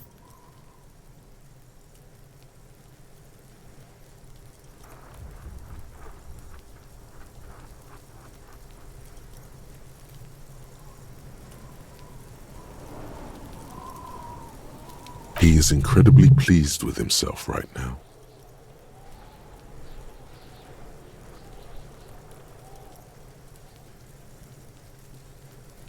That's where Kuno gets his daily hit of electric. Kuno Shazam. Kuno rides the fucking lightning in there, pig. Bet you'd like to ride the lightning too, wouldn't you? You feel tired and old, but you could have that sparkle in your eyes. Good call, Pigmeister. Don't come and talk to Kuno about his kingdom.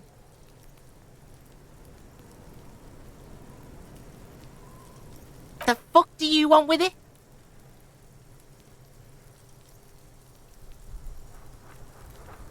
Good call, Pigmeister.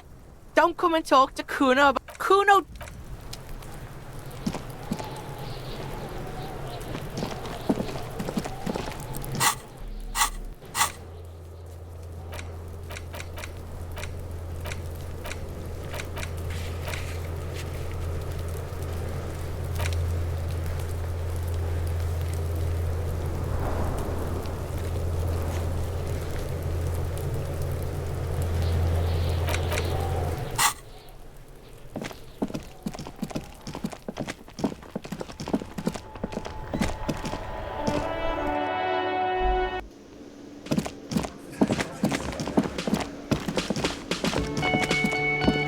Hey.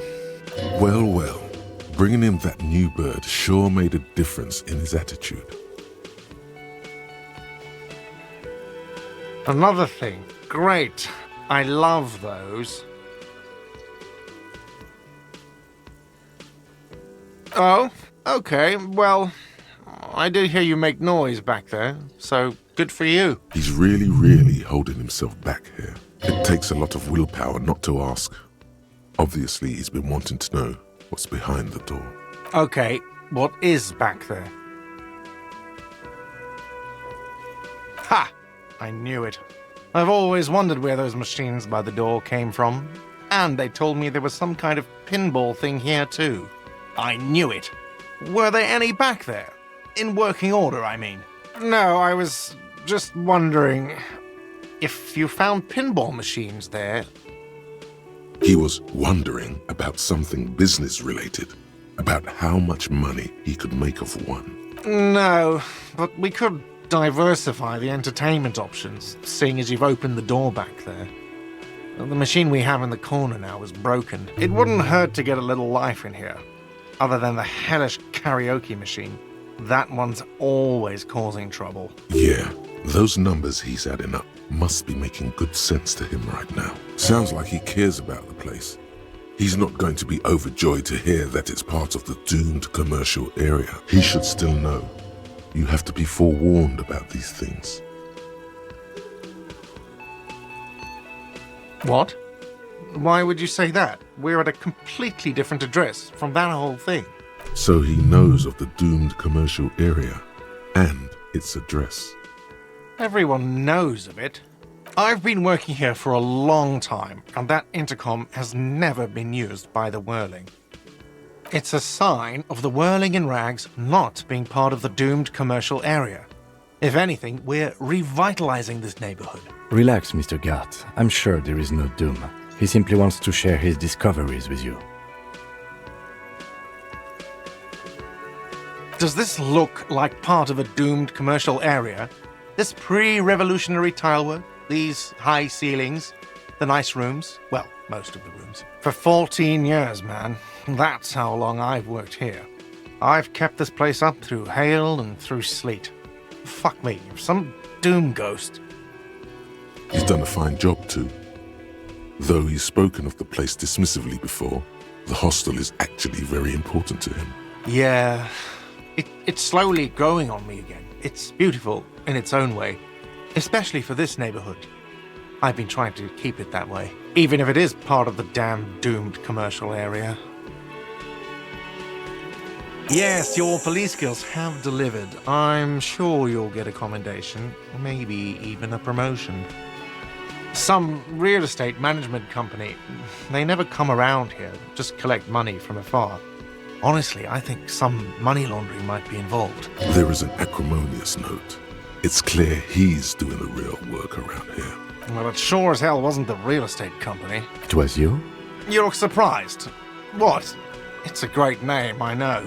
Cafeteria managers come up with great names too. It's from a song. Hail, Holy Queen, by the Ateniers. Hail, Holy Queen of the Sea.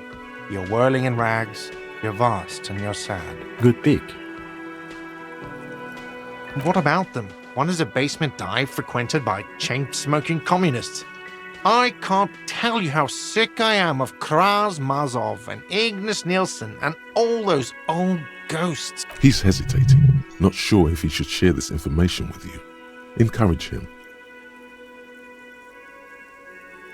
The other is a kebab cart. It's very successful in its way, but it's nothing like the whirling.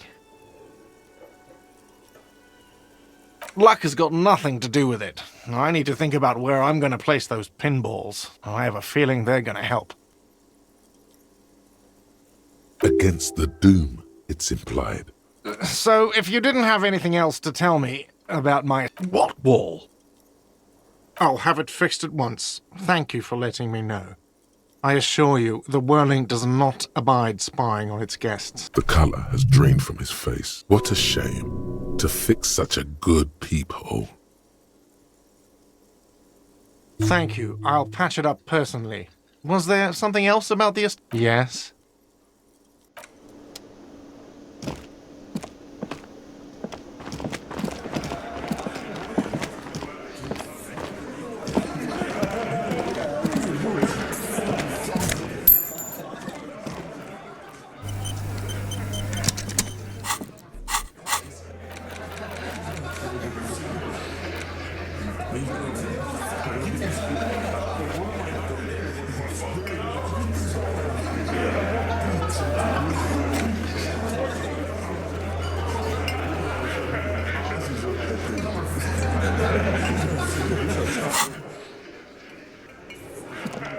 The Coppernado is back. What do you want? Yeah? What?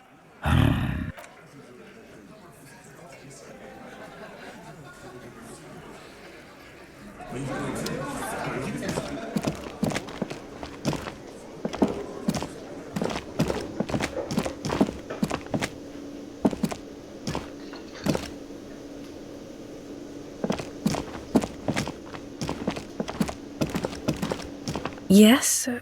What is it? That was pretty good, Harry. Whoa, how does she know your name? She probably heard it from somewhere. Huh, that was absolute shit, if you want my opinion. Drunken shit. Haven't wanted anything to end this badly since I had cluster headaches. Horrible. Truly horrible. I beg of you, don't ever subject anyone to this torture again. I mean, seriously, you need to... Jean, it's not right. Don't make it worse, and I really liked it.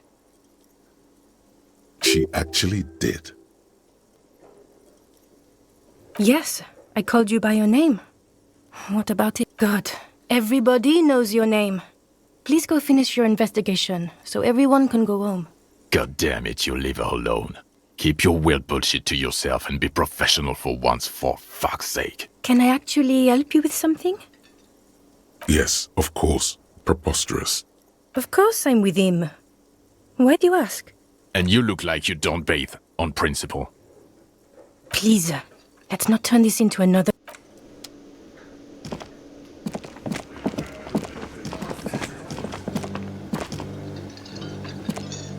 The man ponders his cooking utensils and gives you a little nod, acknowledging your... He looks up at you, then looks away. Shrugging is an international... The mention of mañana gets his attention. He smiles and delivers a whole slew of unfamiliar words and lively gestures. Then he falls silent again. They're friends.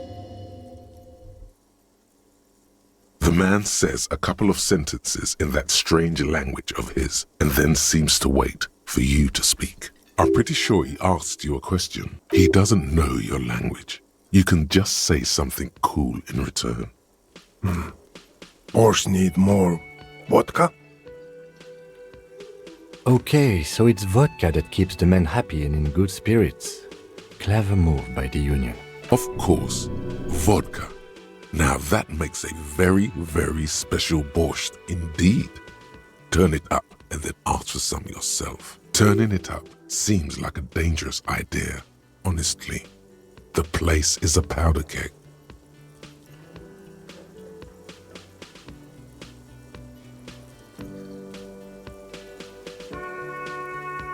The cook gives you a long, disappointed look, then turns the stove off and seems to wait for you to speak.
Hello again, esteemed officer, and welcome to Crime, Romance, and Bio. Oh, I'm very sorry, sir. Some of these old paperbacks just don't have the durability. I would be happy to sell you another one, but unfortunately, it's the last copy we had in stock.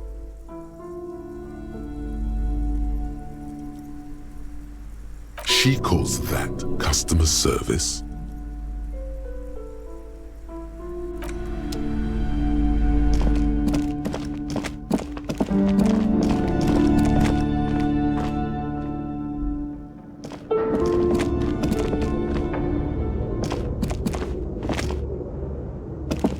It's dark. And the flashlight works a lot better if you hold it in your...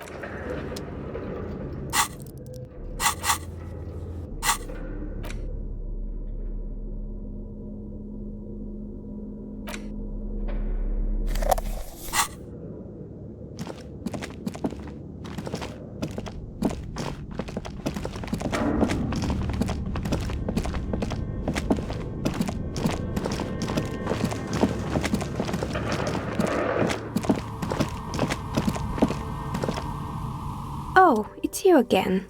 Are you looking for a die?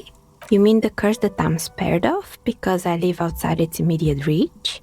I'm listening. Excuse me? A 2mm hole in reality? This can't be true. I'm afraid it is, ma'am. Sona Lukanen killed the former lead programmer of Fortress Accident made the discovery. Sona is involved in this?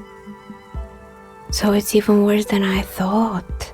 It's not just the commercial area that's cursed, it's the entire world. She looks outside the window where daylight has filled the yard. Just Martinez? In any case, thank you for stopping by. It's good to have an answer, even if I can't claim to understand it fully.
Hello, officer. So it was just a child. Thank you for telling us, sweetie. This is good news, right? It means we can try again. She acts chipper, but something's changed in her tone. A hidden worry. Something is secretly gnawing at her confidence. It's not this Kuno kid or the missing locusts. It's something else. Yeah, you're right. We just need to restock the empty trap. Then we'll need to inspect the traps one more time. And then He has a 38-degree fever. His resilience has given way. Darling, I told you to take it easy. You're getting sick. Maybe it's time to go home. You're right. We can come back next season when it's warmer. That's just something people tell themselves when they fail. There won't be a next season. Not for this. Find a phasmid or admit defeat, people. More cardio. Let's do this.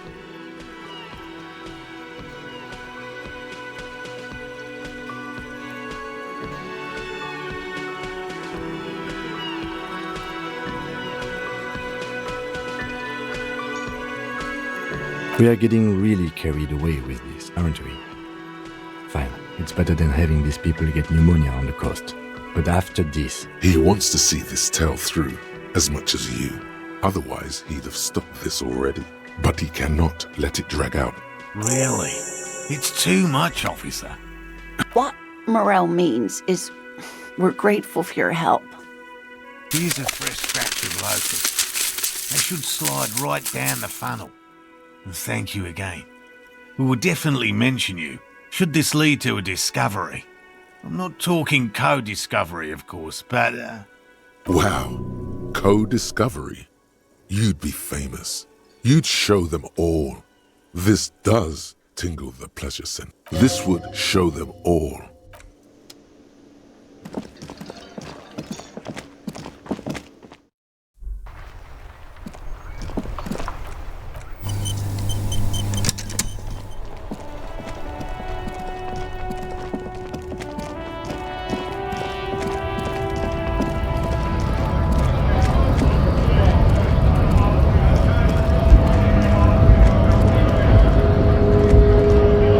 Right to work! Big mess, caused by union greed. But I only fight for the rights of people. Every once in a while, it's like you can see glimpses of another guy under the guise of this fighter for jobs. He seems a more brutal, cunning, and suspicious person. Just a hunch. Or you just might be paranoid. We're all workers, right? Workers stick together. Came from the eminent domain, in Jamrock. Backgrounds in odd jobs, heavy lifting, cargo hauling, bouncer work. I know the drill. A monstrous shadow high above the fire traps of the domain. The 881 motorway running over this district of Jamrock. Concrete pillars rise up from the midst of the dilapidated wooden houses. On the horizon, barely visible, the hazy machinery of the harbor. Life in the domain is even worse off than in Martinez. The cold air is stiff from the fumes of the motor carriages and lorries roaring overhead.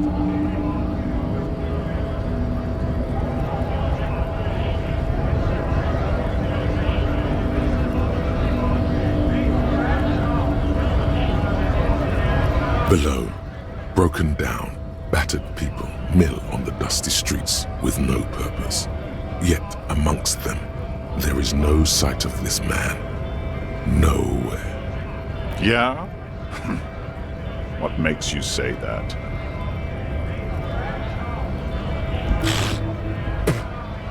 They know me. That's bullshit.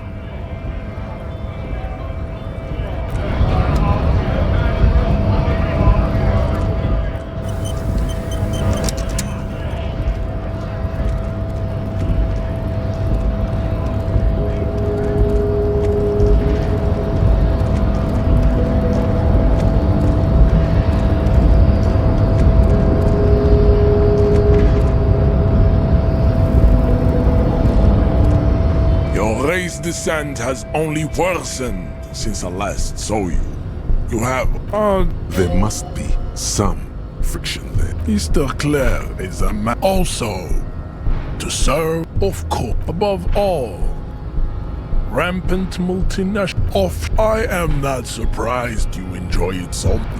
We are. I know. He would be appreciative if you did not further chase the. I'm from Couronne, and no. It is not just irreversible. The city is central to the Simony strategy. Spreading through its trade networks, our culture will dominate the world. You have heard enough about our phylogenetic secrets for today. The racists are welcome to. He must think. True, the drawings are precise and look true to their pseudo-scientific ambitions. One thing, however, it is the size of the earlobes is not a real craniometric criteria. Everyone knows this. Your earlobes are flawless, Jean-Luc. Yes. Your silence betrays your...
Everything's still cool here, office tapes. You mean like music tapes? No, music is out. Don't listen to music. I sell extremely cool sunglasses if you want to get your mojo going. Tapes? Tapes are everywhere. They're worthless. Kids throw them in the trees. There's one in the bushes, right behind this lorry. No one would ever throw a good pair of high-quality plastic sunglasses in the bushes, mister. To the west, dark brown ribbons of tape hang from the tree, flowing in the wind. You should have a look. It's better than nothing.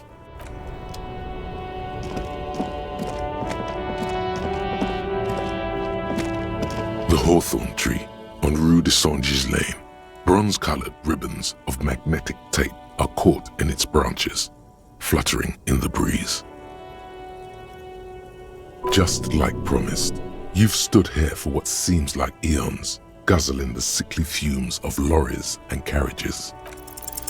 With slow and deliberate motions, pulling, bending, and unraveling, you manage to extricate the magnetic tape from the branches. It curls up into a mess inside your pocket. If only you could find a way to re-spool it, so that you could hear what's on the tape. Maybe Roy from the pawn shop can help you with this. What's the tape for? How? It's broken and unspooled. Do you think your new buddy knows how to fix it?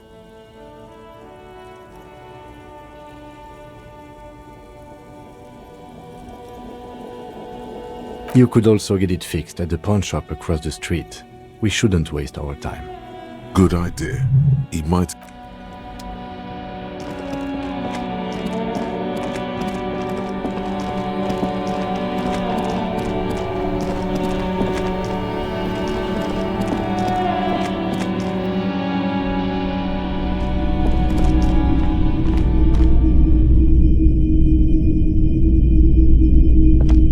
Hello.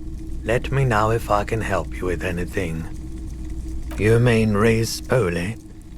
Yeah, I do, but I'm not some Mr. Fix-It. I'm a pawnbroker. If you want to pawn the tape, sure. Although it looks pretty worthless. Just explain why you need this so much. He's bound to understand. Huh? What do you mean? Yes, what about it? Is it any good? The music, I mean. Man, you're really invested in this. Okay, I'll help you out. It's going to take a moment, though, so just sit back and relax. You take some time to look around the store. The play of visuals all around the pawn shop is mesmerizing. Suddenly, Roy turns back to you with a reel of tape in his hand and coughs. You know these visuals would look super cool in the church. Yeah, I bet they would. All those lights in a massive church hall. A sanctuary filled with hand-picked positive photons. There would be no room for sadness in such a place. It's a brilliant vision. There's a but, isn't there? There's always a but. I rather like it here, too. So yeah, I'm not giving you my projector. This tape is all I can do for you and your friend's nightclub project. Looks like he really means it. There's no way to turn this around, I'm afraid. Poor apes on a stupid ball, with never enough money to do anything remarkable. Yeah, it was. Respooling isn't that difficult. Although I had to mend the tape in a few places. Anyhow, it's yours now. Yeah, my pleasure.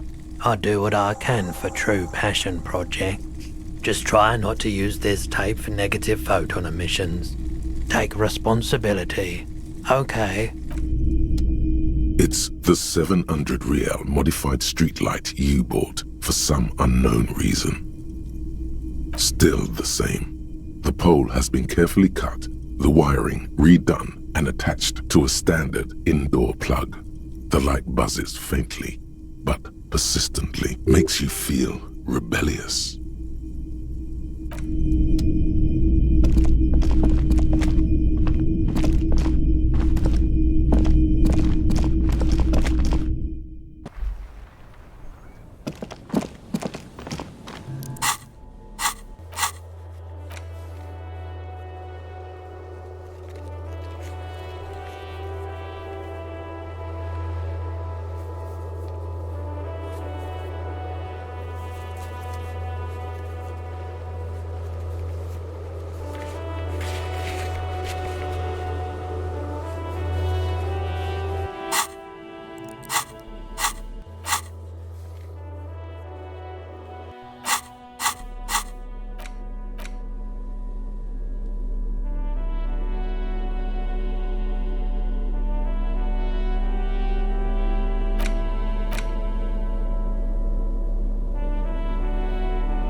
The worn map features the patchwork your final. For a more detailed view of the map, go to your journal and select the Map tab.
The locusts aren't.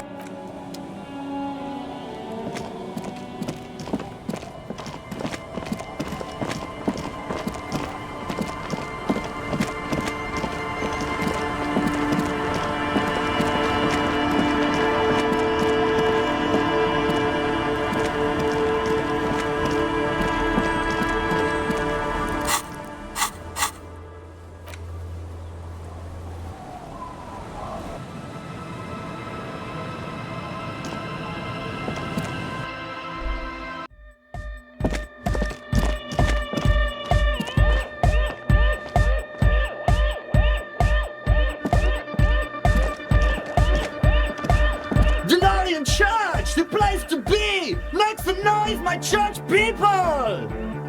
Vibrations thump through your blue soul. The music sounds much better in the church.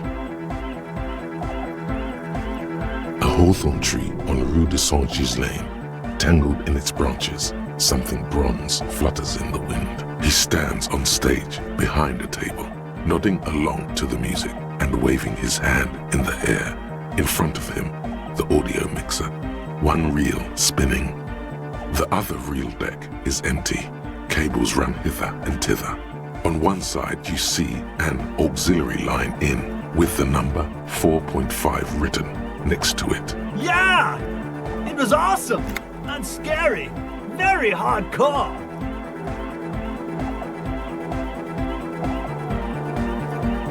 Too hardcore, in fact!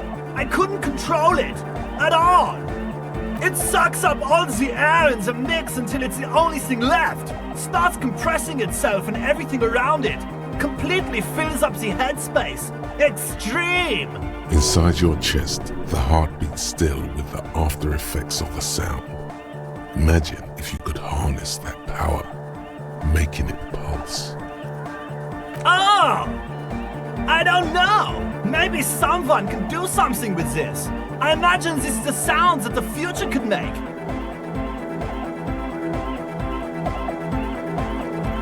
Yeah! Yeah! Remix time! Tape goes here, into deck B.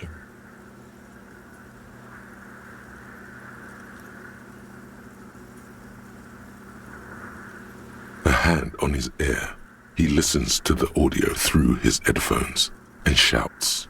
Wow! Did you get this from Arno himself? A great excitement is bubbling to the surface within him. This is big.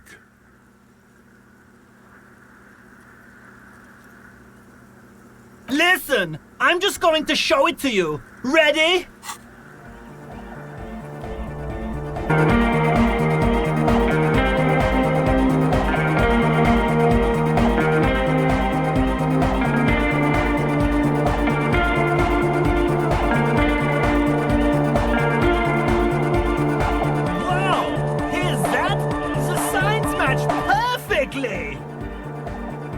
Now, if only we had the beat for the full assault!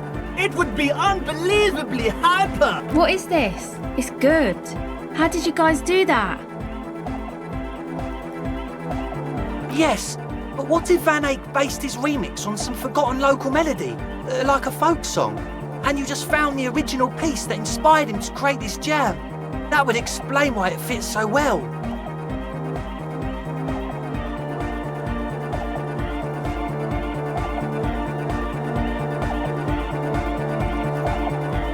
Nah, to me it sounds like classic Van Eyck. I don't think he needs any inspiration from folk songs. Maybe he lives in Martinez and just threw away part of his song because he thought it wasn't good enough.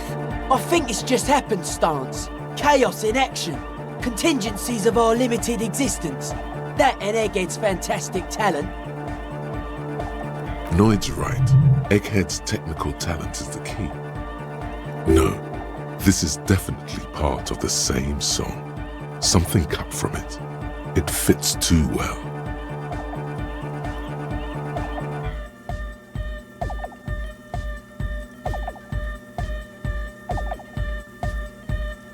Something mysterious is going on here.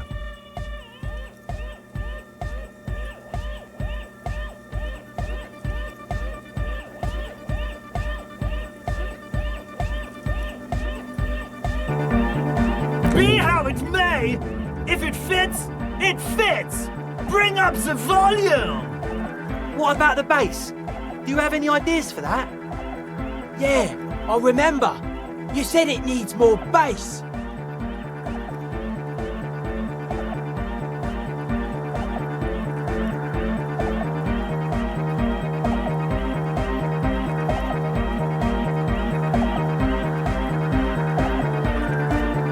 I think you might know the answer.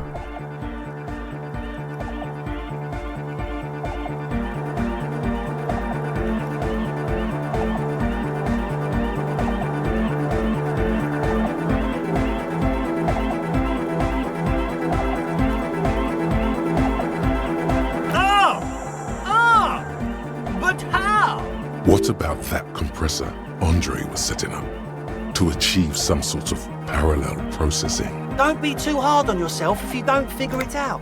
I think the jam's already pretty ultra. But it could be hyper hardcore! Sidechain the beat. Listen, you can use the compressor to select between which track it's compressing, either the auxiliary signal or the main input from the tape. Make it alternate between the signals. The compressor controls the gain based on the level of the signal on the aux sidechain input. It will allow maintaining a loud sound without peaks that fill up all the headspace. Sidechaining it, you said? Then he puts on his headphones and his eyes go wide, wider than they've ever gone on drugs. He starts jumping up and down with bliss, in total silence, still listening to his headphones. Hey, what did you do to Egghead, Cop Man? Did you break him? Are you ready, pussy? Noid straightens his back, ready for the beat. I was born ready, Egg.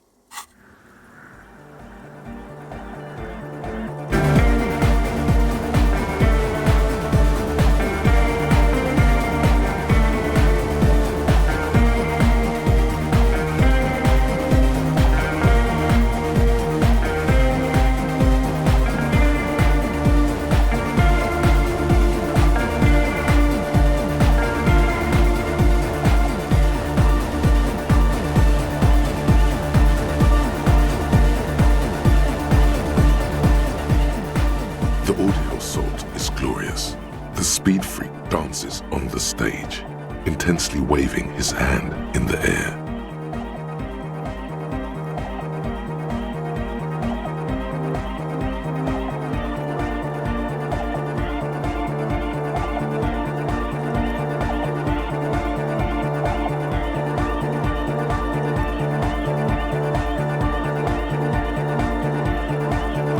This is beauty! This is life! What in the world is going on? The way melody and bass flow together, it's unnatural. You're Your body is taking a beating from the low frequencies crashing over you. It's making you feel alive again. Introducing the ultimate sound! God damn it! This dance club idea might just work out. DeLorean Church! The place to be! Pump it! Pump it! This is it. This is a new era. The fabric of the world has been irrevocably altered. Who will be the innocence of hardcore anodic dance music?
The trap stands empty near the reeds. The locusts, dazed from being transported, slowly begin to acclimate to their new surroundings. They're not really going to get the chance to get comfortable here. Good, now that's done. When do you think we will return to our impending apocalypse of a murder investigation? Don't answer that. It was a rhetorical question. He doesn't want to. But if there is one more cryptozoological runaround, he must force the investigation back on track. This better be it.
Hello, dear.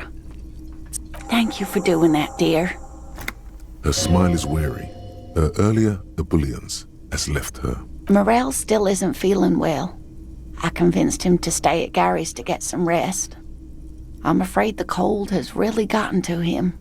Yes, field work is a young person's game, as they say. Her voice is shaky. What is going on here? Morel will eventually, or we'll talk Gary into going back out, perhaps. The lieutenant stares at his shoe, caked in mud. He doesn't say anything. That really is too much, sweetie. Thank you for your dedication, but I can see you're coming down with a cough yourself. Fuck that cough. It's not happening. The insides of your lungs are lined with tobacco, a powerful antibacterial agent. You are unstoppable. Very strange. Why is she not letting you do this? It's like she's given up. Different? How? Answering a question with a question, for example. Defensive isn't her usual style. I'm in doubt, sweetie. That's all.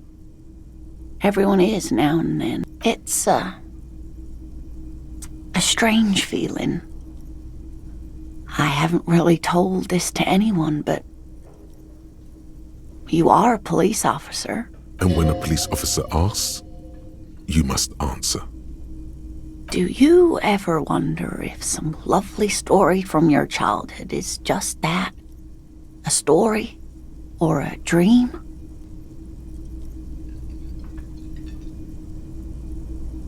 Hunching her shoulders now. She seems even smaller than she is. Like a sad young girl. Seeing the Insulindian phasmid was just a story I used to tell people.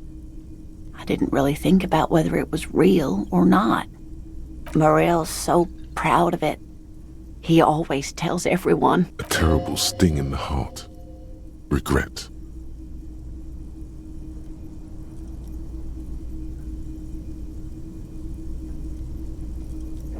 No, sweetie. There's more to it than that. Morel was so eager to believe my story was evidence of the phasmid's existence, that I'm some queen of the cryptozoologists. That, and for years his belief made me believe too. That I am a queen? An extraordinary witness to grace. But now, we're both getting old and he's still working himself sick out in those reeds looking for it. But what if I was just wrong? I think I was. The lieutenant opens his notebook, but doesn't write anything. He's hiding. These things are tough on him.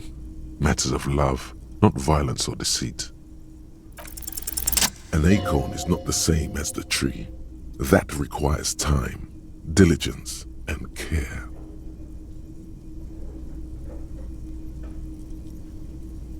All qualities these two seem to share in abundance. But it is. We've spent years searching for the phasmid, hunting it together. Without it, what are we?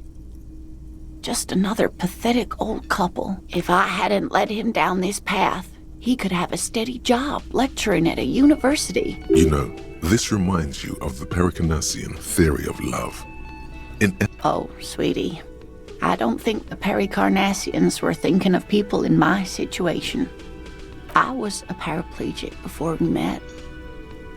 He didn't know before I arrived, on our first date. If I weren't the queen of the cryptozoologists... She has to swallow to relax her throat. It's keeping her from talking. Maybe. But then why do I not dare tell him?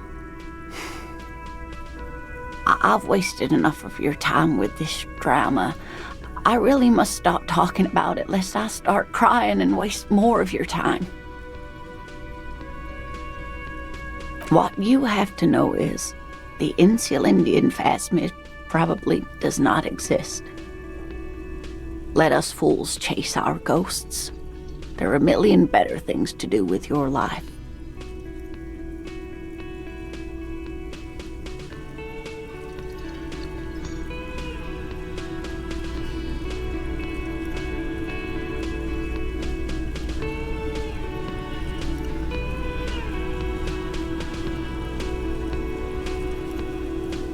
are there. Some of the other things are pretty bad. A true believer. Sometimes I still see it too. The real memory of it, how it was there. Not the memory of the memory, but it's so hard to tell the two apart. Rising, unfolding from the reeds on a hot summer's day, like a benevolent god. Either way, I should go. Poor Morel is running a fever, and I need to get him home to Jamrock before we overstay our welcome with Gary. Oh no, thank you, but I can get there on my own. This old thing is gas-powered. And then a taxi home. It's not so bad.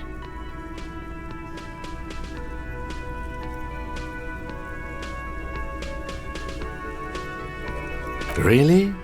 Oh, sweetie. Please don't get stuck on a dream. Take it from me and Morel. No one can stop you from finding the phasmid. Okay, it's 1113 Tabernacle Road, Jamrock, but... A sigh. She doesn't think you'll need it.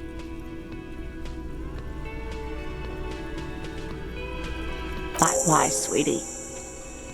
Thank you for everything. Truly. Even though it turned out to be a...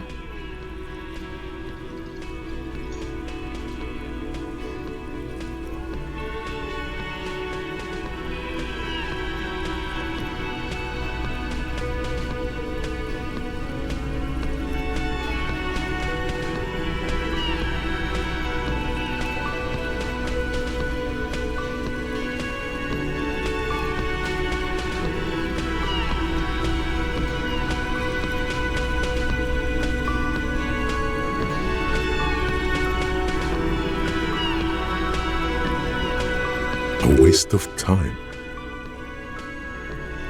A dream. A lie. A fool's hope. Say her lips moving in silence. Like that, she drives off. The gas engine putters quietly as she gets to the doors, then pushes them open. Outside, the cold, coastal wind blows. We should go to... Somewhere out there, a kilometer to the southeast, a gust of wind shakes the felled building, rattling dusty windows, beckoning with strange coldness, to ask the wind once more.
The worn and beaten wooden planks of the bench do not look overly comforting.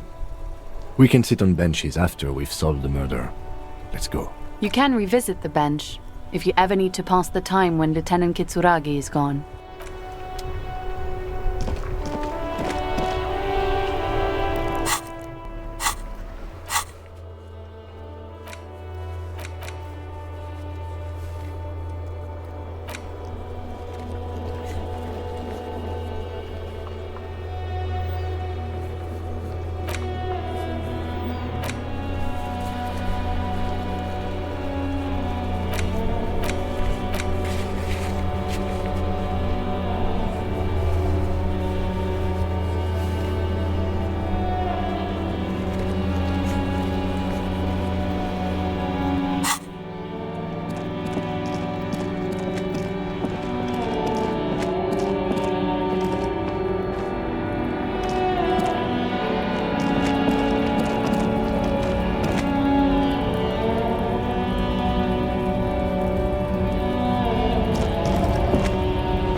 This coin-operated viewer is facing southwest. Its coin slot is full of fossilized bubblegum, rendering the machine permanently inaccessible. The metal feels cold and wet under your palm. It looks unhygienic. A thick layer of graffito covers the lenses. You spell out the word Onug, written on the other side, with N and C scribbled backwards. That's Kuno on the lens. Under the graffito, a sea of blues and greys appear. Behind the water lies a coast studded with concrete and reeds. On it, a church on stilts, lanky weather-worn wooden planks, an X-shaped cross topping its tower. You know this to be the Star of Pericarnassus, or the Cairo, the central symbol of the Pericarnassian Church, a star, a great moral height to be strived towards. The church looks old and weather-worn. Around the large wooden building you see chunks.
keep the Corda Lacey in the channel, if that's okay. It's too shallow near the pier. Aye, ma'am. And it's a jetty, by the way. Of course. Jetty. I prefer a good jetty to a pier any day. Jetty? Something about the way she says it makes you want to sing. Oh, Jetty, oh, Jetty. It's good to see you here, detectives. I only just arrived myself. What brings you here, madame? Nothing, really. I've had my eye on this jetty for weeks now, so I decided to investigate it personally.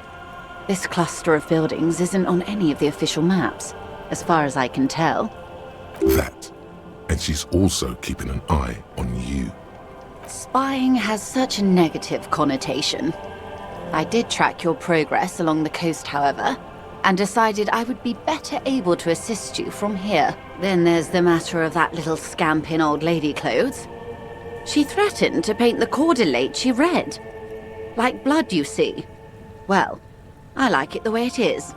White. What is this? Destruction of property? Hooliganism? Elder abuse? And who is this scamp, anyway? No need. Lillian and I are getting on much better. For one, she appreciates the concept of rent. How do I like it? Water drips down eaves of Eternite. The jetty below her feet creaks to the tune. The smell of salt and dog shit in the background. It's pornographically poor. The street has no name, all the men are dead or missing.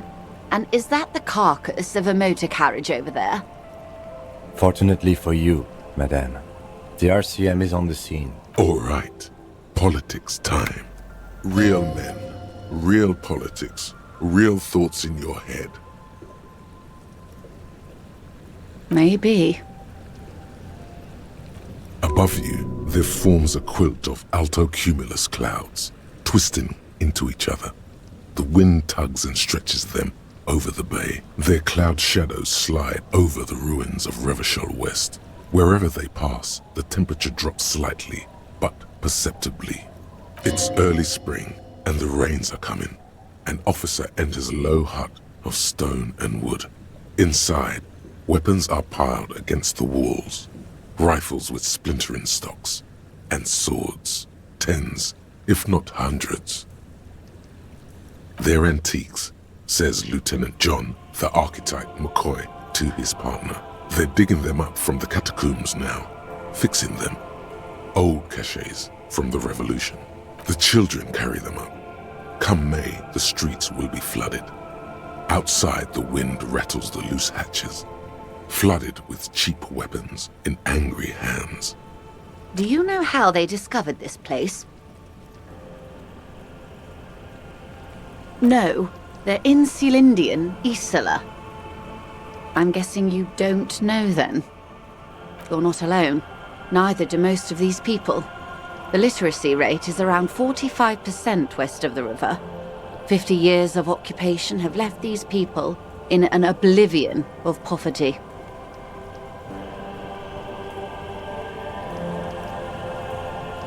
It's a pity.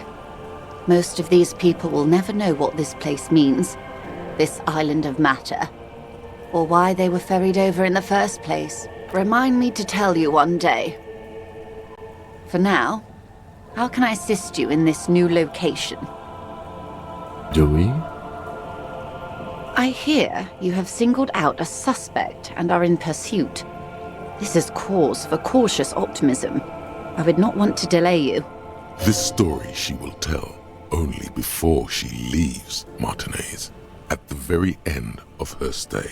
Maybe there is something else I can assist you with, while you're hot in pursuit? Well, technically speaking, I'm not on it right now. Of course there are. We're on an archipelago. How else are you supposed to get around?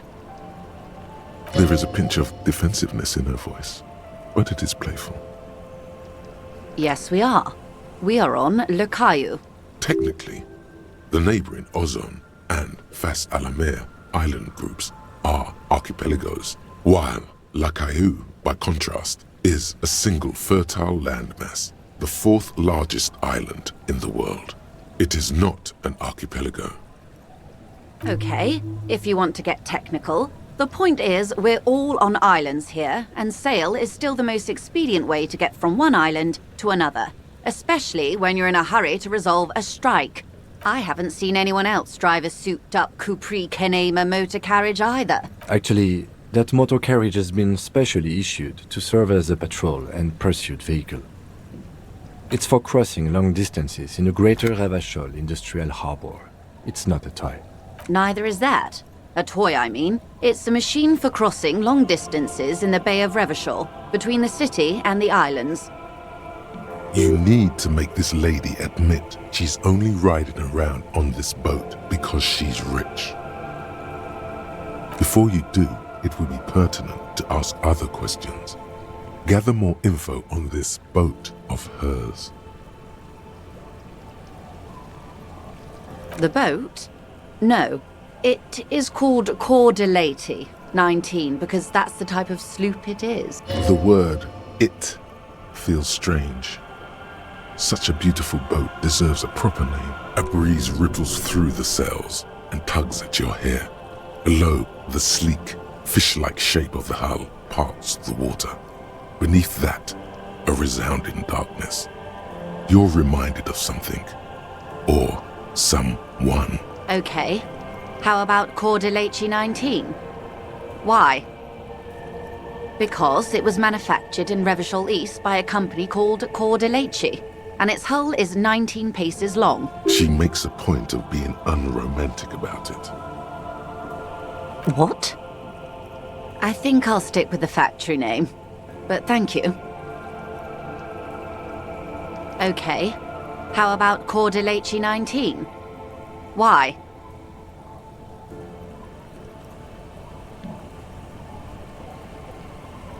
Because it was manufactured in Revachol East by a company called Cor de Leyte, and its hull is 19 paces long. She makes a point of being unromantic about it. The X something. The X what? Oh, I do like the sound of that. It sounds so decisive, so powerful. She's not actually considering it. It's sarcasm. It's a pleasure craft, a 19 pacer. It also happens to be rated for Category 1 racing. Though my sloop, I like it a lot.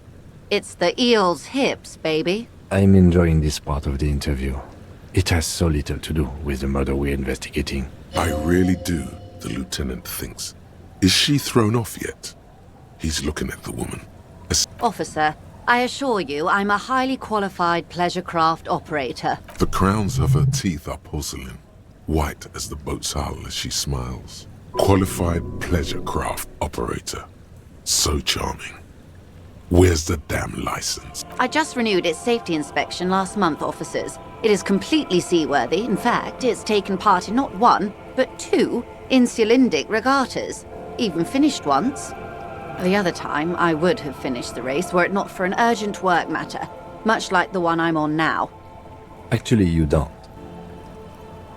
It is a little-known fact among those who police that the Wayfarer Act specifically denies the RCM the authority to demand anyone's operator license. The Wayfarer Act is one of the few pieces of legislation governing human interaction in the Revachol Zone of Control, along with the Emergency Trade and Ailments Acts. It's one of the foundational laws in Revachol, designed to limit the authority of local institutions. Part of it prohibits the RCM from requesting most documents and licenses without permission from a coalition representative. It's a law that keeps Revachol what it is, in limbo. I was just being polite. Even school children know the Wayfarer Act. Unless it's their passport. No. Do you want to ask for the lady's passport? You need to save face if you want her respect. Demand that passport. Of course. The woman is silent, smiling while the waves lap against the hull. In your hand, under the plastic, a light blue passport saying Republic of Vespa. The coat of arms has a lion and an ostrich. Seigent, the Republic of Vespa, formerly the Republic of Vespa Messina, was once a dual kingdom. An amicable parting of ways produced two constitutional monarchies. Vespa, the richer of the two, is an occidental nation known for its proximity to the Pale and its exotic financial derivatives. It is a stable country, and yet there has always been something ominous about its perfect stability. It's a place at the edge of the Muindi Isola, overlooking the Obi-Sunt Isles, fracturing into the great unrest of the Pale. The woman, born in the year 3 in the commune of Revachol, smiles at you, face adorned with frown lines and crow's feet. The photo is recent. The name reads, Rejoice Leighton Messier. Yes, but please don't call me that. Joyce is much more efficient. She doesn't like it. Probably a bad memory. Mean girls at school or some ancient lover. My husband is. I have dual citizenship. A Vespertine is handier when traveling. She nods and returns the plastic bag to her coat. Oh my, the E word. You mean to say that it's a symbol of conspicuous consumption? That I'm a member of the ruling class?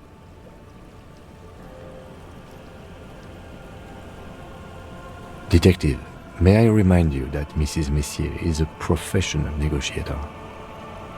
Then what is this positively destitute jetty doing here? And what about that fleet of skiffs? A fleet? 3? This unmistakably proletarian fleet of skiffs. As I... Your synapses flesh. You mean eel's hips. But point taken.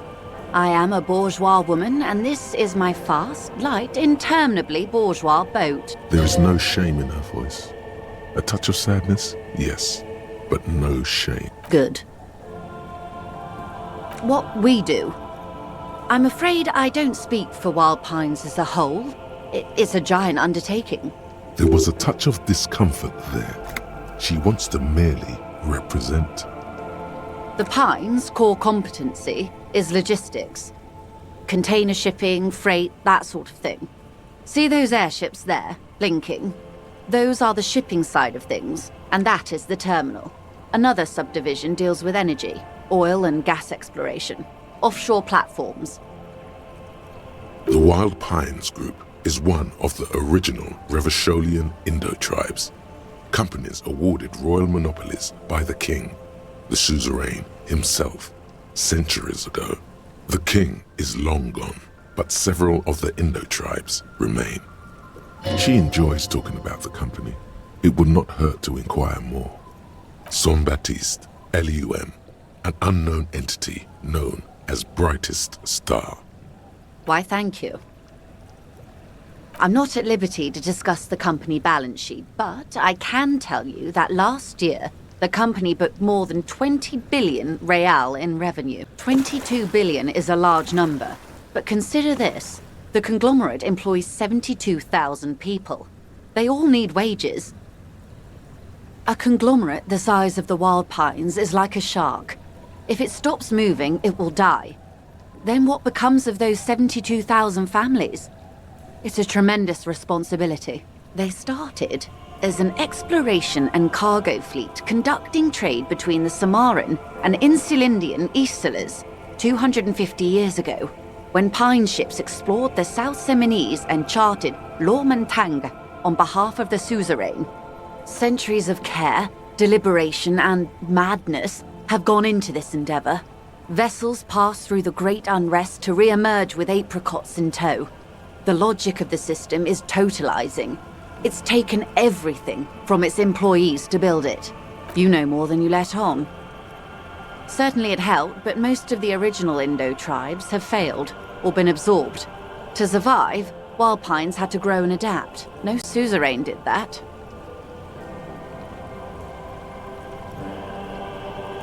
You mean aside from being the terminal's legal owners, who are responsible for moving 8% of the world's cargo?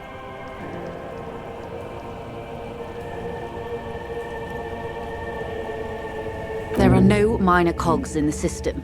Each terminal must be accounted for, lest the entire system break.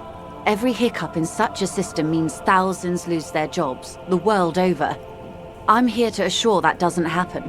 With your help, hopefully, says her warm tone. Everything.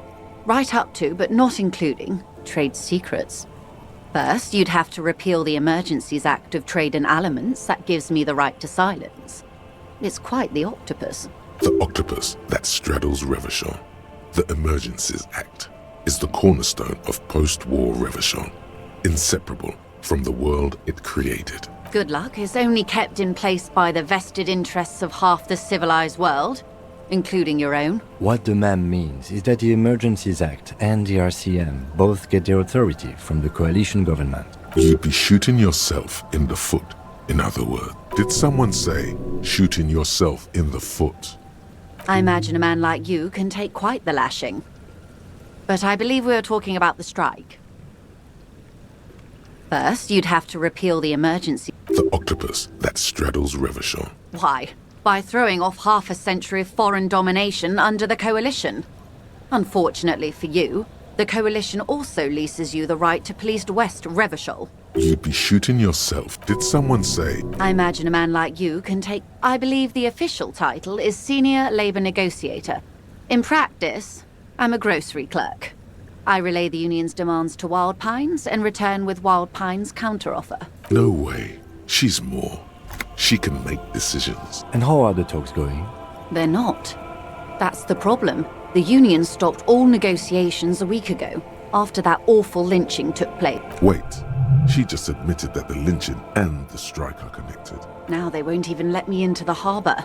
There's a 2-meter-20 racist behemoth blocking the gates.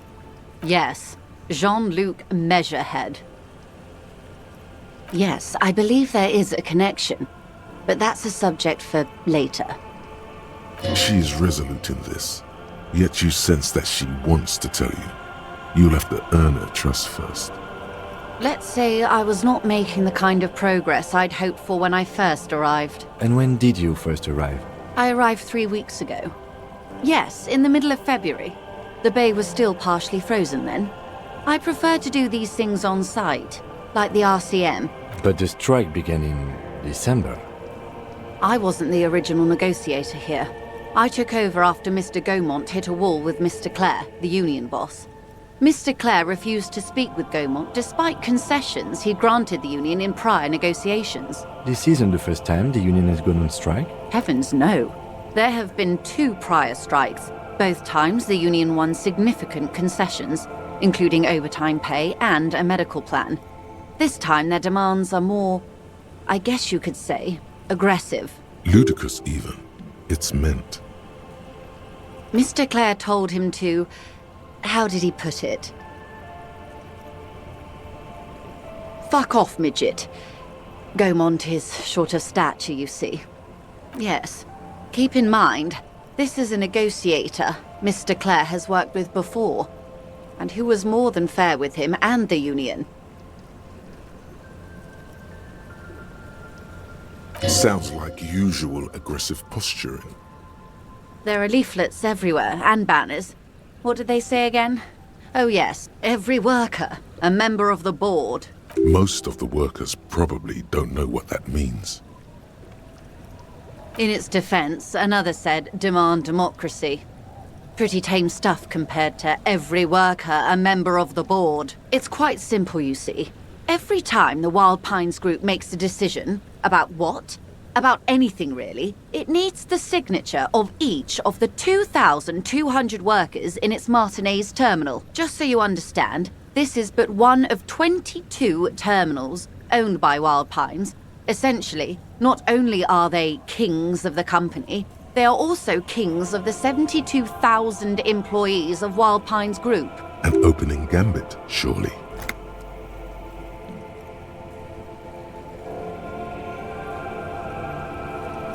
They're having a blast. But how can they afford it? After 4 months, my assumption was they would prefer a more practical solution. So I hoped. But this type of opening is usually followed by a more reasonable offer. I've yet to hear one. Just the same nonsensical slogan repeated over and over again. And now, people are getting lynched, I hear. Behind the whirling in rags. A disastrous situation if there ever was one. Excuse me, from whom did you hear about this lynching? I first heard it from the bowyer at the gates. The one whose very name advertises his aversion to work. I think he said it was, "Call me mañana." This checks out. No, wait. The chief negotiator heard it from a man at the gates. Surely the Wild Pines group has more effective channels of information. After all, 2,200 people are on strike. This is a big deal for them. The scabs? You mean the huddled masses of Jamrog come to plead for work where the union refuses to? Don't let her answer it herself.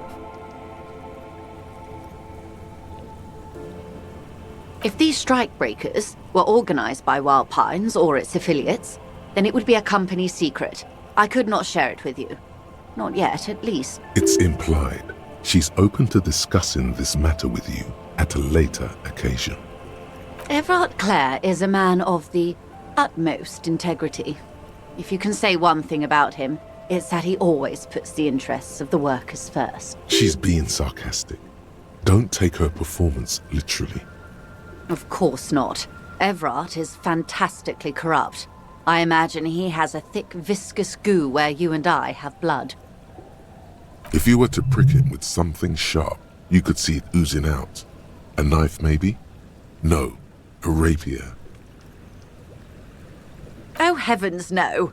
We get along just fine. Yet, now that you mention it, I can't stop imagining that black treacle just dribbling down his double chin. He is the most corrupt individual I have ever seen, and I deal with men like him for a living. If there is anyone more venal, more irredeemably nepotistic, then it's his twin brother, Edgar. Have you seen him? Edgar looks exactly like his brother, except for that lazy eye. He also talks exactly like Everard does, and when one's term as foreman is up, the other takes over. It's how they circumvent the term limits, you see, with a funny little switcheroo. While in office, they've embezzled God knows how much of their workers' dues. The Débardeurs Union was once a perfectly normal institution. 20 years ago, anyway. It must not have been easy to establish under the Emergency Act, but they did it. I can respect that. Organized labor at its best, as they say. Then something happened in the local chapter elections. The brothers Clare came and transformed it into a... how do you say? A mob. The Débardeurs are a crime syndicate. Sad as it may be, we are forced to cooperate with them. Refreshingly honest, officer. The company has tried appeasing in the past, but I'm afraid our concessions have only emboldened Everard and his brother. And your opinion, detective, if I may ask? I'm a curious and talkative person, you see. Would you say the Débardeurs Union is... indeed, and a hungry one? Sadly, Wild Pines have cooperated with what amounts to a crime syndicate for 2 decades. However much you feed the leech always hungers. I'm glad you asked. There was a woman, the previous forewoman of the union. She disappeared. Disappeared? Yes. On the last day of the local chapter elections, her daughter phoned in and said she wasn't running anymore. Or coming to work. Ever. End of story. This forewoman, her name? Sadly, the company records do not even give a name. She's just forewoman in private correspondence, Holly. I don't even know if it's a sir or given name, and I don't have access to the union's files. Downright haunting, if you ask me. The Wild Pines suspected foul play, but what could they do? It was a union matter. The point of the presentation is, these kinds of things happen around the Clares. Watch out when you're dealing with him. Thank you for your concern, ma'am. We'll be just fine. Of course. How else can I help?